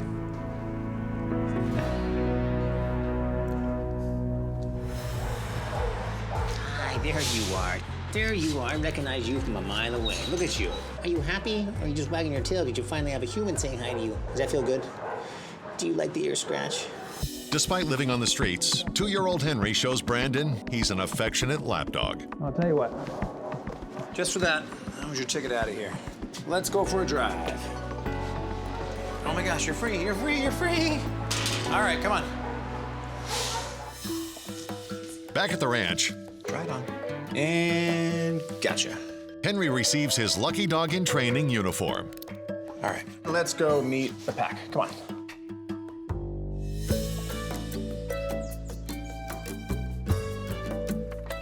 All right, 1, 2, 3. Let him in, let him in, let him in. All right, come here, come here, come here, come here. I know, you're excited, so am I. Go on, go play. Make friends. Welcome to the Lucky Dog Ranch. Henry proves to be quite the social butterfly as he runs around and gets to know the other ranch residents. His affectionate and outgoing personality might make him a good match for a couple in Westlake Village, California. My name is Dana. I am a dietitian. I am married to Steve. I write for a auto magazine. I'm a photojournalist. Dana and Steve love to be outdoors and stay active. I have a lot of hobbies. Number one would be gardening. The property here when we moved in, basically it had hardscape. I did all the irrigation, planned the planting. Big hobby of mine. I love to be home in the backyard. I love to read and do research. They rescued a greyhound 4 years ago, but had to return her to the rescue when she became aggressive. She attacked me several times. She would knock me down to the ground, and I just got real scared of her. We called the rescue, and they said, of course, bring her back, which was very difficult. So now we've been pet-free for 3 years, and we're ready. We're very ready to have a dog. So what we're looking for is small to medium size, and what's really important, a dog that's gentle with people, a nice, affectionate dog. Before Brandon can determine if Henry is the right fit for Dana and Steve, he'll have to do an assessment. Come on, come on, come on, come on. All the way in, all the way in, all the way in. Now let's see what you know. Today I'll be doing Henry's assessment of his knowledge of the 7 common commands, which are sit, stay, down, come, off, heel, and no. First thing I asked out of him was to sit. Do you sit? You do. I like that. Do you stay? Look at that. Perfect. You stay. And we heel. Slow it down. That's a heel. Slow it down. Perfect. Look at that. Nice. Do you lie down? Do you know how to lie down? No, I will take that as a no, you don't know how to lie down. Throughout the assessment, Brandon notices that Henry keeps scratching himself. And if you don't know a down, you might not know a nope, nope, leave it, nope, nope. Yeah, you don't know that. But you still know how to scratch. Don't fall off the edge. Thinking that Henry's itchy skin could be relieved through a good bath and haircut, Brandon takes him to the groomer. Hey, Janelle. Hi, Brandon. How are you? I'm good. How are you? Well, this is Henry. Hi, Henry. I kept noticing him as I was working him. All he wanted to do was itch. It's uncomfortable. He looked Look, very I don't want him uncomfortable. touching that. So I wanted you to work your magic and see if you can make him feel a little better. Henry receives the full pampering experience, including a bath, blow dry, and haircut. While Janelle shaves his fur, she discovers a wound. Brandon soon returns, and she shows it to him. Big improvement. Yes. Wow, what happened here? When I was taking the hair off, I thought he had a big hot spot right there. But when I got the scab off, it was actually a puncture wound. Yeah. And it's obviously been there for, you know, a little while. Well, he doesn't seem to be in a lot of pain over it, but still. Yeah, but I still think it needs to be seen. Yeah, I'm gonna get him to the vet right now. Awesome. All right, buddy, come on. Well, thanks, Janelle. I always appreciate it. Oh, you're welcome.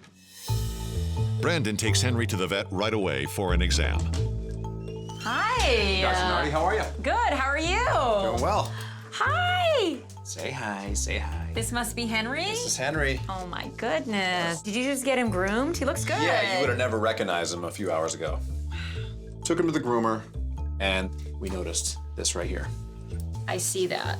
So obviously it's some sort of puncture wound. It could be a dog bite. He could have got caught on something. You know, it's hard to say. Yeah. And because we don't have a history on him, I'm leaning towards giving him an antibiotic injection today. I just don't want it to get infected or get worse. But the good news is it's a small puncture, so it should heal very quickly, and it should not interfere with his training. Okay. Okay? I'm gonna look through the rest of his coat. Let's look under you. I just wanna make sure there's no other bites, scratches, anything to be concerned about. Then Dr. Nardi checks Henry's eyes, Can I see your eyes? Good. ears, Beautiful. Eyes and ears look very good. and teeth. Beautiful. Very minimal tartar, so he's a pretty young dog. She also feels his belly His belly feels soft, which is good. and listens to his heart and lungs. Good. Heart and lungs sound excellent. Next, Dr. Nardi checks Henry's joints. I do feel what we call a luxating patella. Basically, his kneecap is moving in and out of place. Yeah. I don't think Henry's in pain, but I do think what's going to be most beneficial to him would be starting him on a joint supplement. Dasequin is a supplement that's going to help maintain and support joint health. Okay? Dr. Nardi gives Henry the antibiotic injection. Wow, we did really well. So that'll be in his system for a couple weeks. Here's the Dasequin. He will take one chew once a day for 4 to 6 weeks, and then you're gonna give one every other day for maintenance. But besides all that, he's good to continue training. Absolutely. Thanks, Dr. Nardi. You're welcome. Appreciate it. All right, buddy, come on. Bye. Talk to your veterinarian before providing any health supplements to your pet. Henry, a 2-year-old poodle mix, is the newest dog to be rescued from the shelter. While he acclimates to Lucky Dog Ranch, Brandon heads to Westlake Village, California to meet with a potential family. Today I'll be doing a home visit with the Geldmans to see if they're a good match for Henry. We sat down and got right to it, and the first thing they tell me is their last experience with a dog was not a great one. We had a greyhound about 4 years ago. We rescued her, and we had her for a little over a year, and she was very aggressive. She attacked me several times. No, that's not very typical of the breed. It sounds like a chemical imbalance. Right. Yeah. The organization said return her to us, Yeah. which is what we did, which was very difficult because we Yeah. loved her. Because of her experience with this greyhound, she's now become afraid of bigger dogs, so she definitely wants one on the smaller side. What kind of personality traits are you looking for? Just a real loving companion to add to our lives, since it's just the two of us. Sweet, gentle. And what kind of activities you guys do on a regular basis? Landscaping is a big hobby of mine, and having a dog nearby when I'm out there, it just would be nice. Yeah. I hike. We're very active people. We use our pool. And we want him to go swimming with us. What, you don't mind a dog in the pool? Absolutely not, of course not. I see in their backyard they have a pretty good-sized pool, so obviously I'll need a pool train Henry. We would love to bring the dog with us when we take weekend trips. We visit my mother. My mother's 93, and she's in assisted living. You see all the personalities open up when you bring a dog there. Now, this seems like a very dog-friendly property. Is there anything tailor-made training you'd like me to train specifically to the property? All our doors in these properties, they're all glass doors. So we're unable to put a doggy door in. So if the dog was able to let us know to exit, to do his business, that would be great. I think I have the dog for you. He's small medium. I'd say he's about 18, 19 pounds. It's very sweet. There's obviously a lot of training and testing I have to do. I'd have to test him in an assisted living facility to make sure he's okay in that environment as well. Right now, I'm still just getting to know him, so there's a lot of unanswered questions. And as time goes on, I can let you know. Great. After talking to Brandon, I'm very hopeful of finding the right dog that will fit into our family. So now I know the Geldmans a little bit better, and I have a game plan. It's time to get back to the ranch and get back to work on Henry. 2-year-old Henry has adjusted to his routine at Lucky Dog Ranch. He's taking his supplements and moving forward with basic training. No.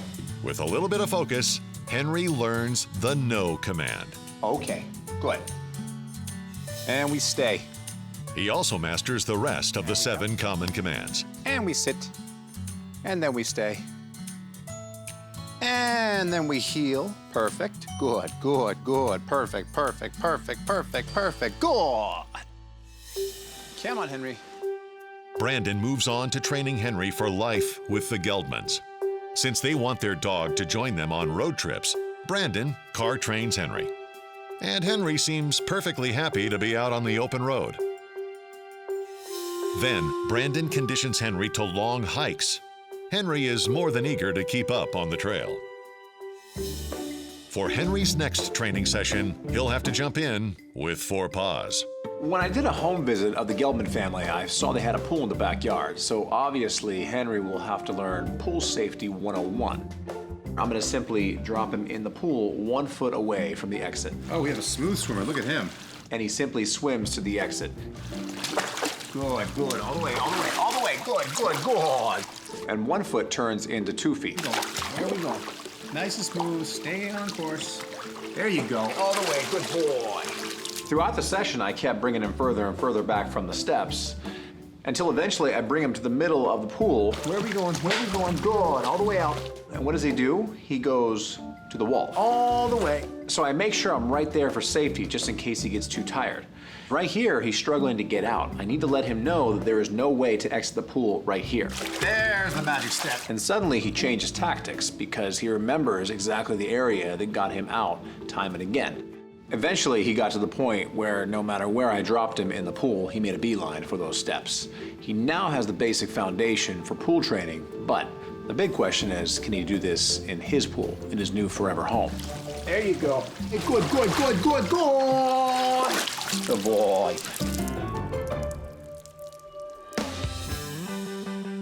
Henry, a poodle mix, has been gliding through his training. He passed the pool safety test. Now he needs to pass a temperament test. Come on. Up and in. Since Steve wants to bring his new dog with him when he visits his mother in a retirement home, Brandon tests Henry in a similar environment. Go on, Henry. Henry seems perfectly happy sitting on laps and greeting new people. For Henry's final training lesson, he'll need to learn house etiquette. Since the Geldmans don't have a doggy door and they'd like their dog to let them know when it's time to go out, Brandon incorporates a bell into Henry's training. Give it a ring. Come on, ring it. Brandon uses a treat to lure Henry to ring the bell. And as soon as Henry touches the bell, Brandon rewards him. Every day, Brandon works on training Henry to ring the bell. Ring it. Good. There you go. Perfect. Give it a ring. With enough repetition and positive reinforcement, Henry masters ringing the bell. The final step in the process is for Henry to associate ringing the bell with going outside. Good. There you go. Come on, outside. Come on. Whenever Brandon lets Henry outside, get busy. Go on. He commands him to ring the bell before he goes outside. Good boy. Okay. Okay. And soon enough, Henry makes the connection and rings the bell whenever he needs to be let out. Good boy. Okay, outside. Go on. Not too long ago, Henry was living on the streets. But his luck changed when Brandon rescued him. And now he's on his way to his forever family. It's been a long road for Henry and I, but today's a big day for him. It's the day he finally gets to meet his new forever family. When I got to their house, they were in the backyard enjoying the view, and I snuck up on them. Oh my gosh. Oh my, look at this. Hi, sweetheart. Look at you. Henry was adorable, everything that I was looking for. It was such a surprise. I'm very happy.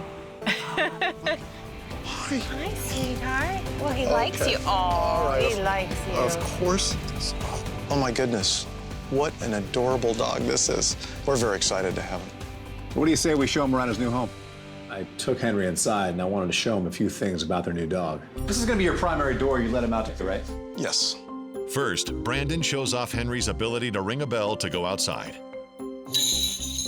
All these surprises. Just let him go. Ring it. Ring it. Good boy. Aww. Good boy. Henry was responsive right away. The second he saw the bells, he knew exactly what to do. Good boy. Good boy. Now we just had to make the connection from the bells to the backyard. Good. All right. Connected outside.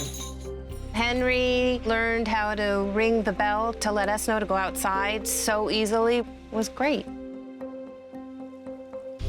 Good boy. Good boy. Look at you. Then it's time for a little safety demonstration at the pool. Henry's a good swimmer, but he has no idea how to get out of this specific pool, and we changed that. Just start calling him. Henry, come on. Here, Henry. Come on. And just kind of give him a little tug if he's not going toward you. He's finding the steps. Here we go.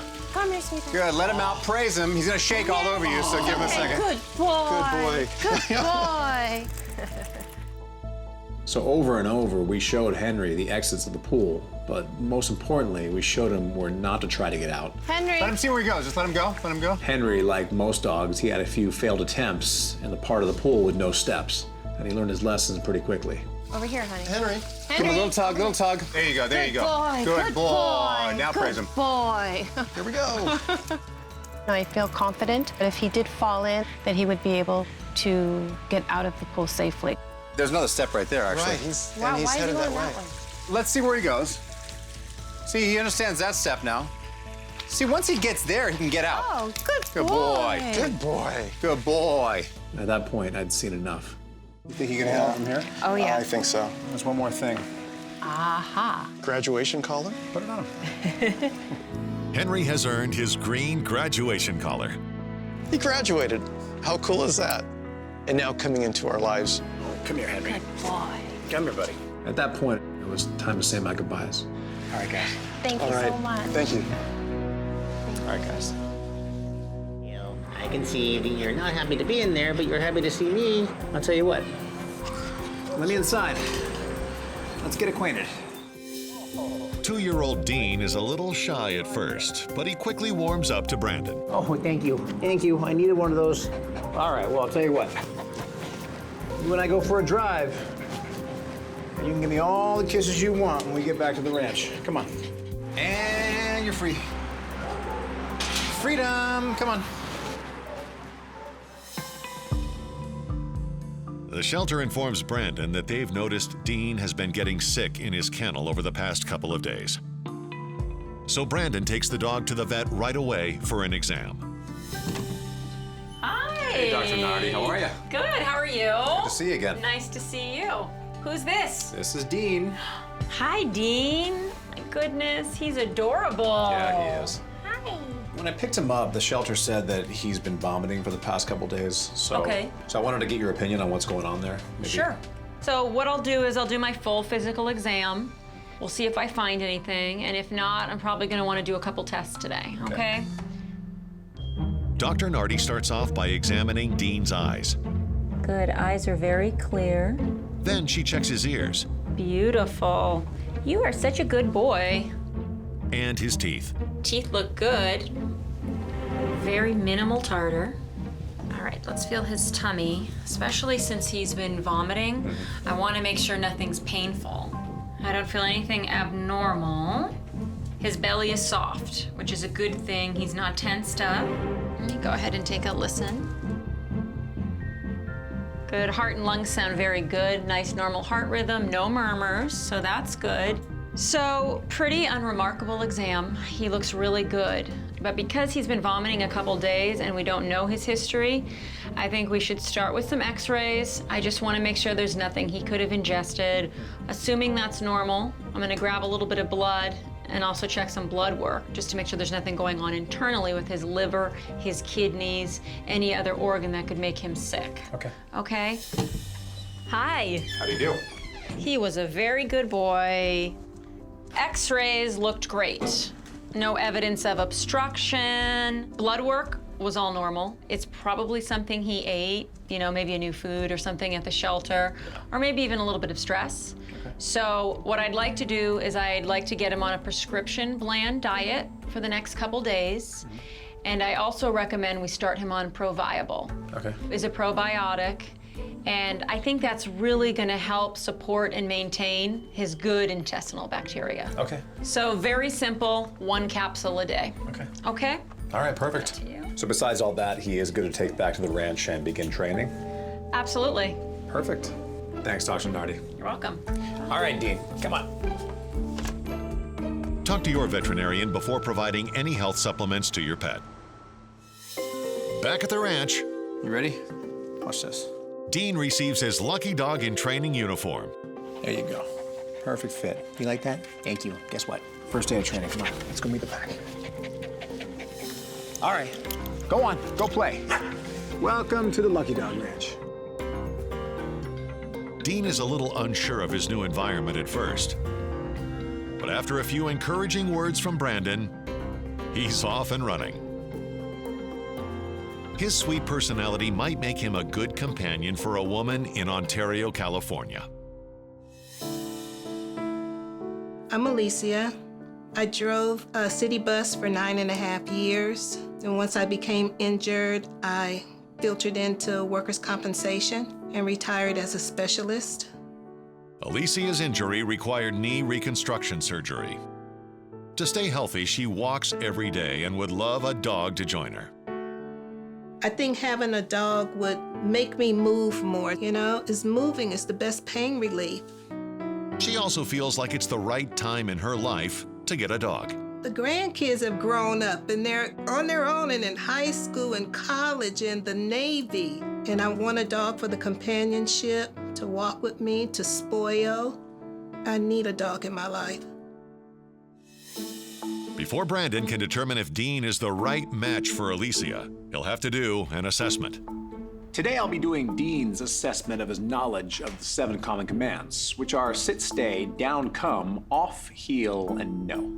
All right, come on. What do you know? What do you know? Do you sit? Look at that. You sit perfectly. Okay, do you lie down? Do you know how to lie down? All the way, all the way. Perfect, good. Look at that. Do you stay? Give me a stay. That's a stay, perfect. Look at you. Give me a heel. Slow it down, slow it down. There you go. Perfect. I'm thinking to myself, this assessment, it's in the can. This dog knows it all. And we turn, we heel. But then I asked him to come to me. Do you come? Come on. And he had no idea what I'm talking about. Same with the no. Nope, nope, leave it, nope, nope, nope. And he did not know the off. Do you get off furniture at all? Do you get off? No, you don't know that. It's not every day that I get a dog that knows 4 of the 7 common commands, so he's definitely saved me a lot of time and energy in training so far. Dean, a 2-year-old poodle mix, was recently rescued from the shelter. While he acclimates to life at Lucky Dog Ranch, Brandon drives to Ontario, California to meet with a potential adopter. Today I'll be doing a home visit with Alicia to see if she's a good match for Dean. Hey, Brandon, Hey. come on in. We sat down and started talking, and she tells me that her last dog was a Maltipoo. Recently, I had a dog named Coco. She became so attached to my niece, you know, so I let her go ahead and keep Coco. And so she's been gone for how long now? She's been gone almost 2 years now. And you're feeling the void. Very much so. Yeah. What kind of dog do you see in your life now? I still see a small dog because my place is small. I need a cuddler. Sweet, adorable, wants a bunch of kisses.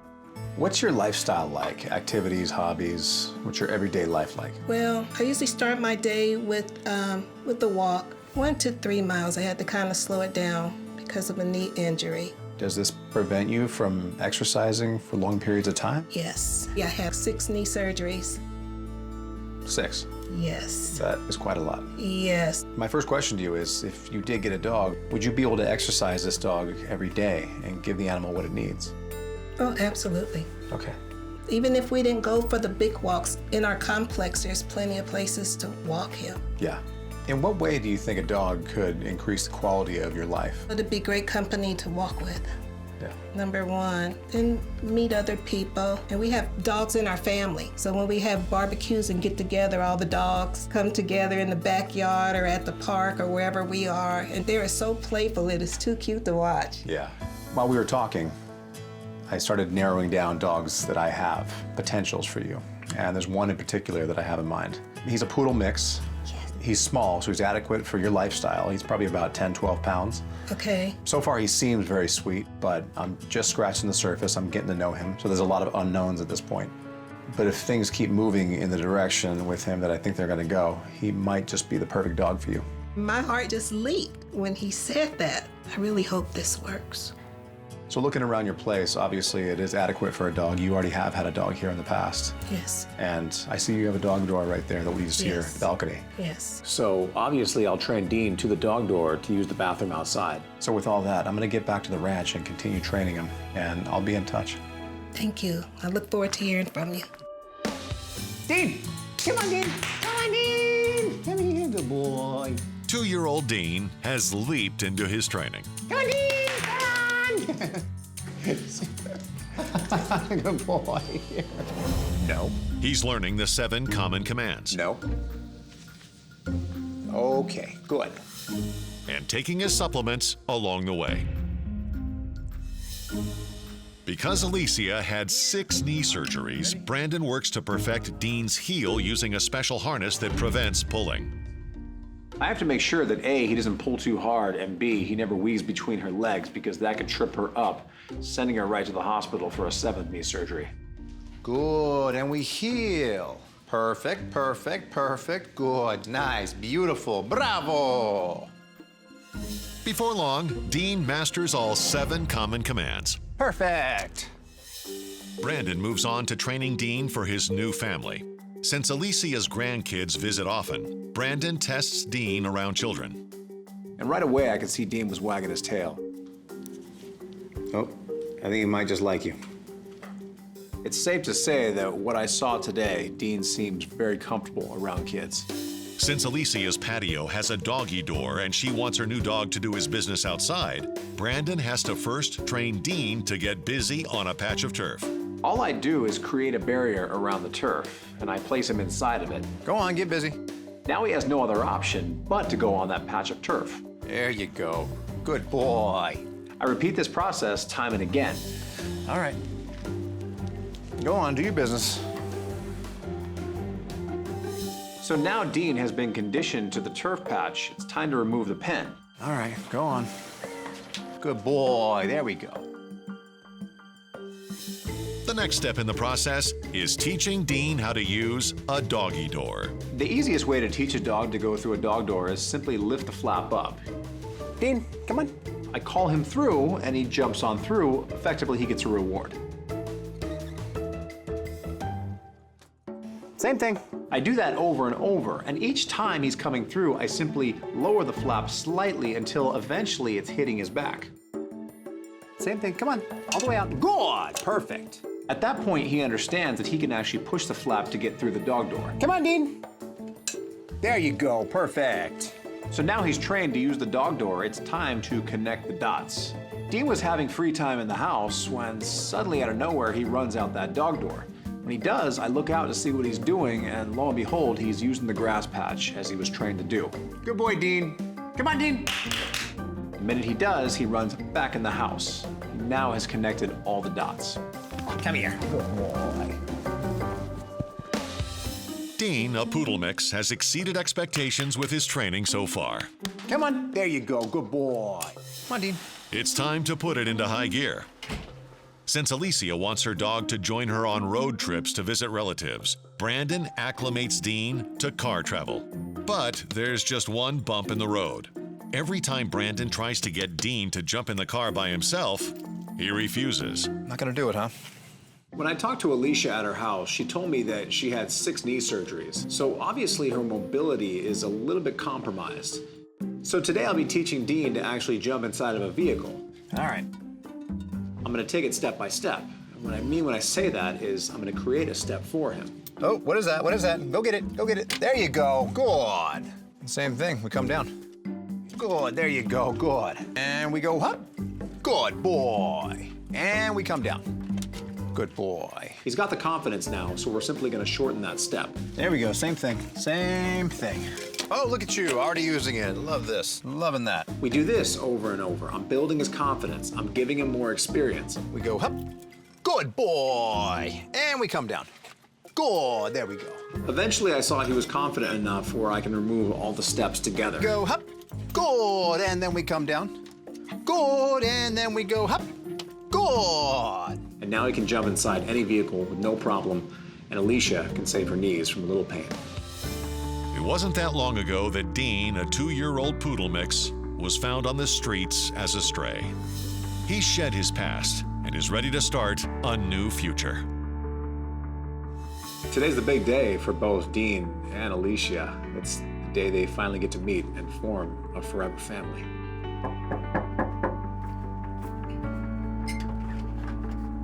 Hey, Brandon. Hello. Oh, my gosh. Oh my gosh, surprise, surprise, surprise. Hold him. Honey. You can hold him.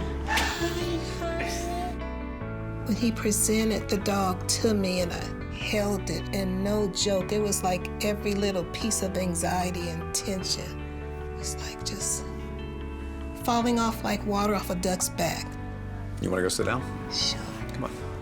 When we got in the house, we all sat down on the couch, and Alicia's granddaughter was there as well. It looked like she was just as happy as Alicia to see Dean. I feel like she's gonna have a friend because she lives here by herself, and we live like 30 minutes away from her, so now she won't be alone. What's going through your mind? I'm just overjoyed. Yeah? Just flooded, yeah. You've been waiting a while for this? Yes. I need this. Is he everything you expected? Yes, everything I expected and needed and wanted with everything within me. After they all finished having their moment, I had to remind Alicia that we still have a little bit of work to do.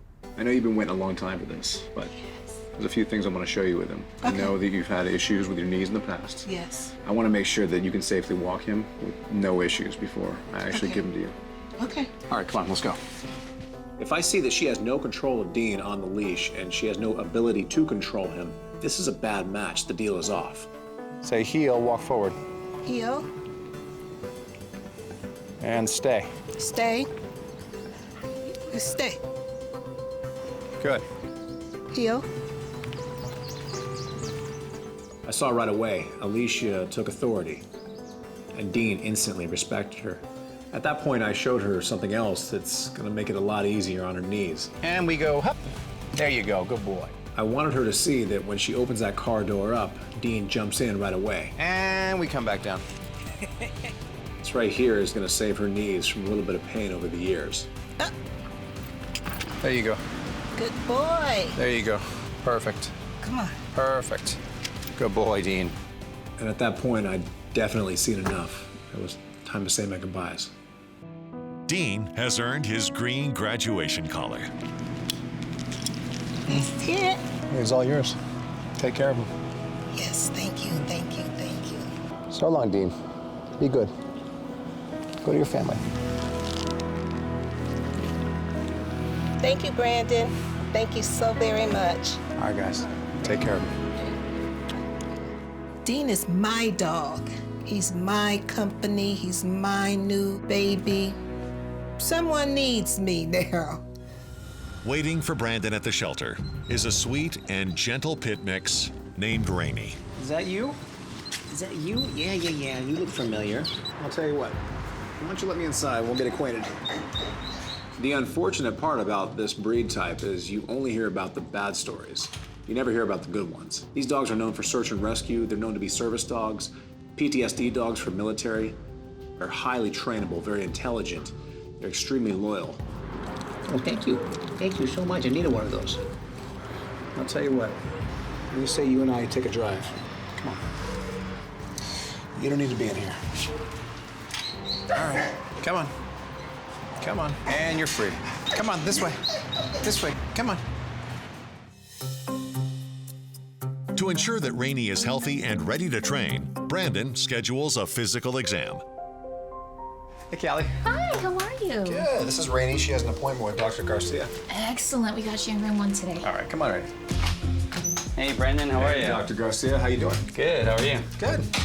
This is Rainey. This is Rainey. Just got up from the shelter, so I don't know much about her right now. Maybe you can shed a little light on her health. Yeah, absolutely. We'll look her over and make sure everything's okay. She seems very sweet and calm. Very calm. Let's have a look and see. We'll check out her teeth first, make sure everything looks okay.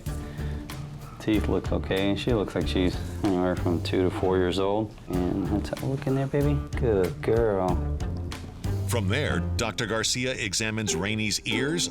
That looks perfect. Eyes. Looks okay. And internal organs. Everything looks great so far. Just gonna feel her belly for any lumps, bumps, any abnormalities in her organs, see if there's any areas of pain or discomfort. And everything checks out pretty good. Move her forward just a little bit right here. Right, that's good right there. Let me see here, the hips. It's got a little discomfort on the hips, on the range of motion here. Let's see. I'm gonna check her again. Right there, huh? And there could be just a mild problem on this right hip. Is this something to be concerned about? Or? Them being such a muscly, stocky breed, hers is very mild, so if it progresses or you start to see an issue, we can always x-ray the hips. But recommendation for now is just to keep an eye on them. And then since she shows a slight discomfort, I'm gonna recommend a joint health supplement for Rainey.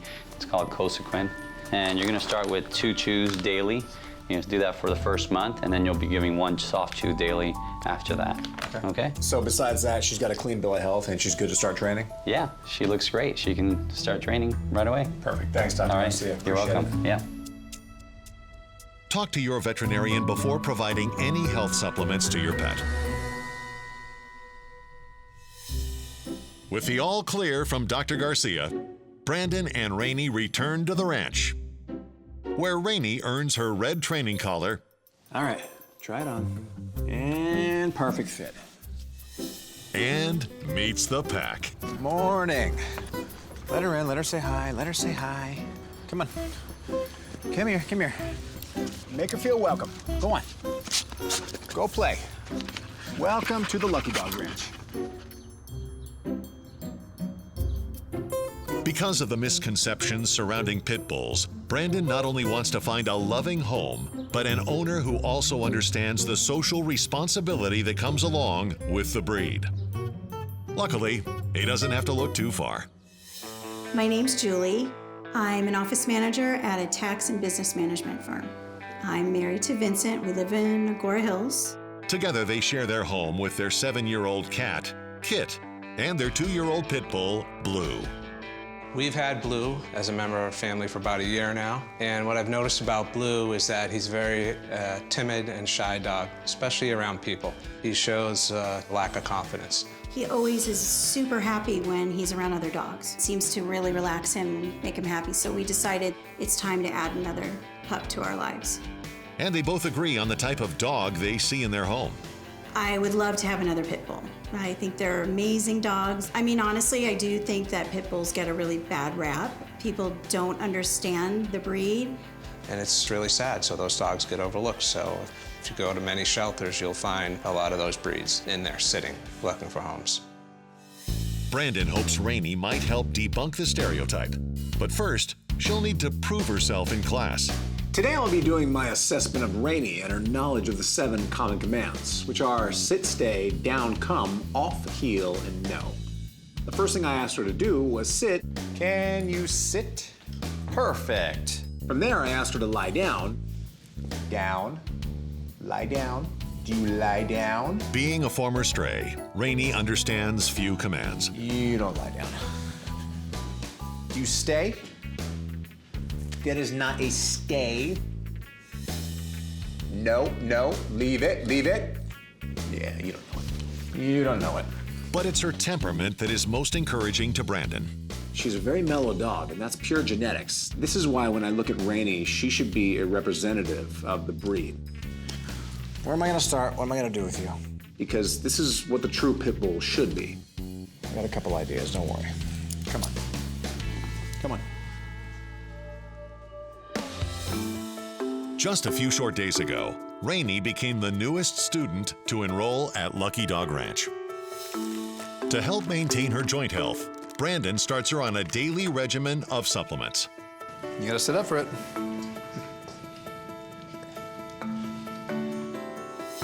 Then kicks off her obedience training with the down command. And we lie down all the way. Good, good. Rainey, down. Down, good, good. That's a down, perfect. Encouraged by her progress, Brandon hits the road for Agoura Hills to meet with Julie and Vincent. Hey, Brandon, come on in. Two dog lovers eager to bring a new pit bull into their home. Hey. Hi. So tell me a little bit about your experience with dogs. I've had dogs all my life. Had a pit when I was younger. I had a pit, and I also had a tabby cat. There's a few reasons I really like this family. Number one, they are pit bull connoisseurs, and they know what it takes to have a dog like this in their home. Speaking of dogs, you do have one right now, right? Yeah. He's a 1.5-year-old blue pit. He's great with other dogs, but super afraid and timid around people. The rescue organization that we found him from said that he had a handle of the leash around his neck, embedded, infected. So I don't know what happened with his private life. So the handle of the leash was around his neck and he grew into it. I'm a firm believer that one of the main reasons this breed type has gotten such a bad rap over the years is because of irresponsible owners. People that get the pit bull for all the wrong reasons. That's why we think another dog of a similar breed would be really good for him. Something that would kind of relax him and give him more confidence. What about other pets? Do you have any other animals living here? Yeah, we have a cat. And how is he with Blue? He's fine. Yeah. He's a chill dude. He's used to dogs. We've had so many in his little life. So he's a confident cat? Yes, yeah. Good, I like hearing that. I have rescued a dog recently. She's a pit bull. She seems to be polar opposite of personality of what you're telling me about Blue. There's obviously a lot of testing I'd have to do. I'd have to make sure she's good with cats. And obviously one of the most important pieces of this puzzle, I want to make sure that her and Blue get along. And speaking of Blue, where is he, in the backyard? Yeah. Yeah. Let's go meet him. Okay, great. Before I left, I wanted to meet Blue, so we all went in the backyard, and right away I can see exactly what they were talking about. Is he always like this? Always. He is standoffish. He's extremely timid. He wanted no part of me. I'll tell you what, I think I have an idea to possibly help this. Let me see how the training goes with Rainey, but I'll be in touch. All right. That's good. Sounds good. That's great. All right. No. No. No. No. Not long ago, Rainey was just another dog roaming the streets as a stray. No. Now she's trading in her street habits for a solid set of manners. Okay. Good. Nice. But will Rainey's newfound etiquette extend to her feline brother, Kit? When I went to Julie and Vincent's house, I saw they had a cat. So today, Kit will be coming here to the ranch so I can see how Rainey does with him. It's always tricky when you're introducing dogs to cats, but especially when the size difference is as great as Rainey and this cat here. The good news is this cat is already very experienced with dogs, obviously. It lives with one. So I walk Rainey in the barn. What do we got there? And instantly she sees the cat. What's that? Brandon carefully studies Rainey's body language for any signs of aggression. 9 times out of 10, where you have an incident where a dog attacks a cat, it's prey drive. Prey drive is a natural instinct that came from the wolf. You see their body stiffen up. You see their eyes pinpoint on their target. You see their body posture drop. What is it? What is it? What is it? But I'm not seeing any signs of prey drive out of Rainey. I know. It moves. So we start walking around the barn towards the cat. Give a sniff. The only thing that I'm seeing out of Rainey so far is curiosity, that's it. So I approach even closer. Very strange, huh? Smell something interesting?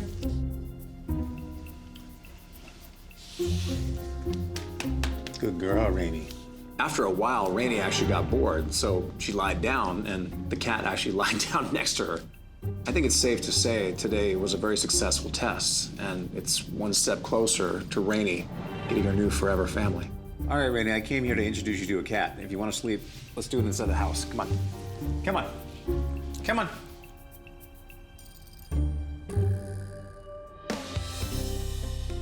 After 2 weeks at the ranch, Rainey's training is almost complete.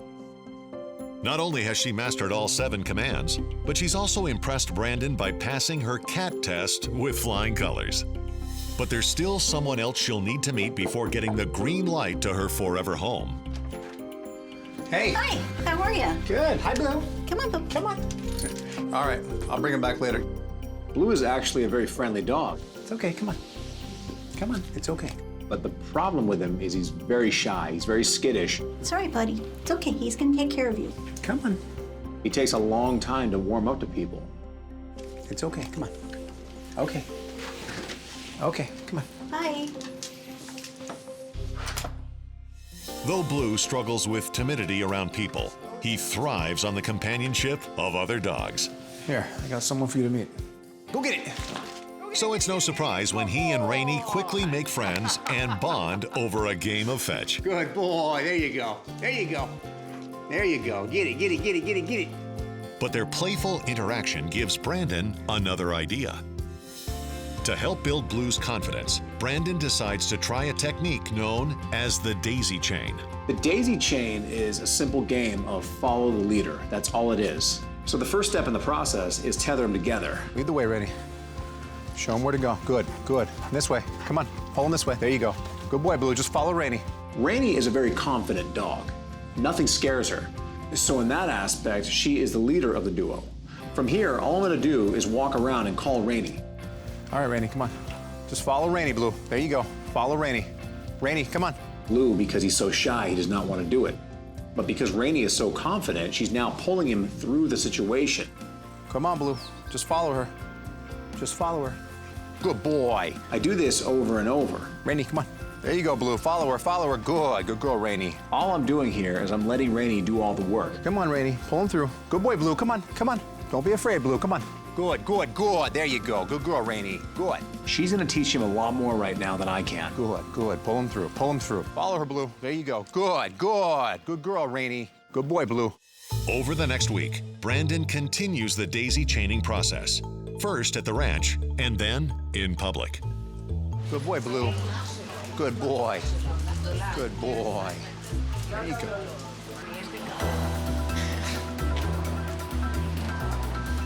With Rainey's help, Blue's confidence slowly builds.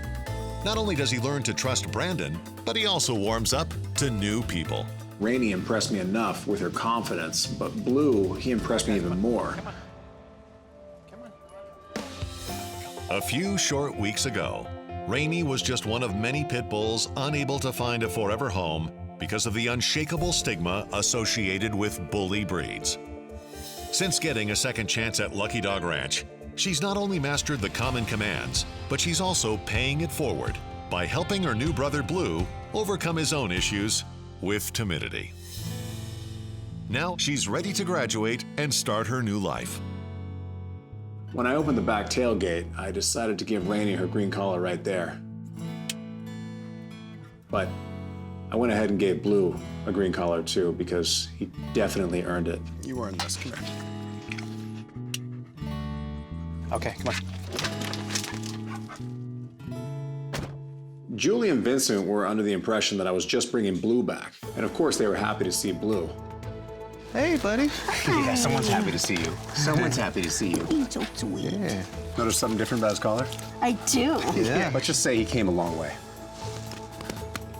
He didn't do it by himself, though. Someone else helped him. You want to meet her? Come on, Rainey. Come here. Oh, look at you're so cute. Hi. Oh, hey, Rainey. Look at you. Rainey is so cute. Those eyes bring you in, and she's adorable. Oh, you guys are so good. Yeah. I love it. She is just perfect. She looks like the perfect companion dog for him. She's a little smaller, but she's sort of in charge. She's mellow, she's confident. That was exciting to see. Blue basically introduced Rainey to all 4 corners of the property. I mean, he was basically welcoming his new sister. They get along great. I think the best is yet to come. That's awesome. Yeah, she's gonna be great for Blue. I had to reiterate to them what they already knew. This is a big responsibility, taking on a dog type like this. It's their responsibility to put this dog in a good light. And I know that they'll do everything in their power to make sure that Rainey gets all she needs in life. So what do you guys think? I love her. Love her. And so does he. Yes, Oh, look look. at him. Oh, my God. That tells it all right there. So you think you can take it from here? Most definitely. Definitely. She's all yours. Take care of her. We will. We will.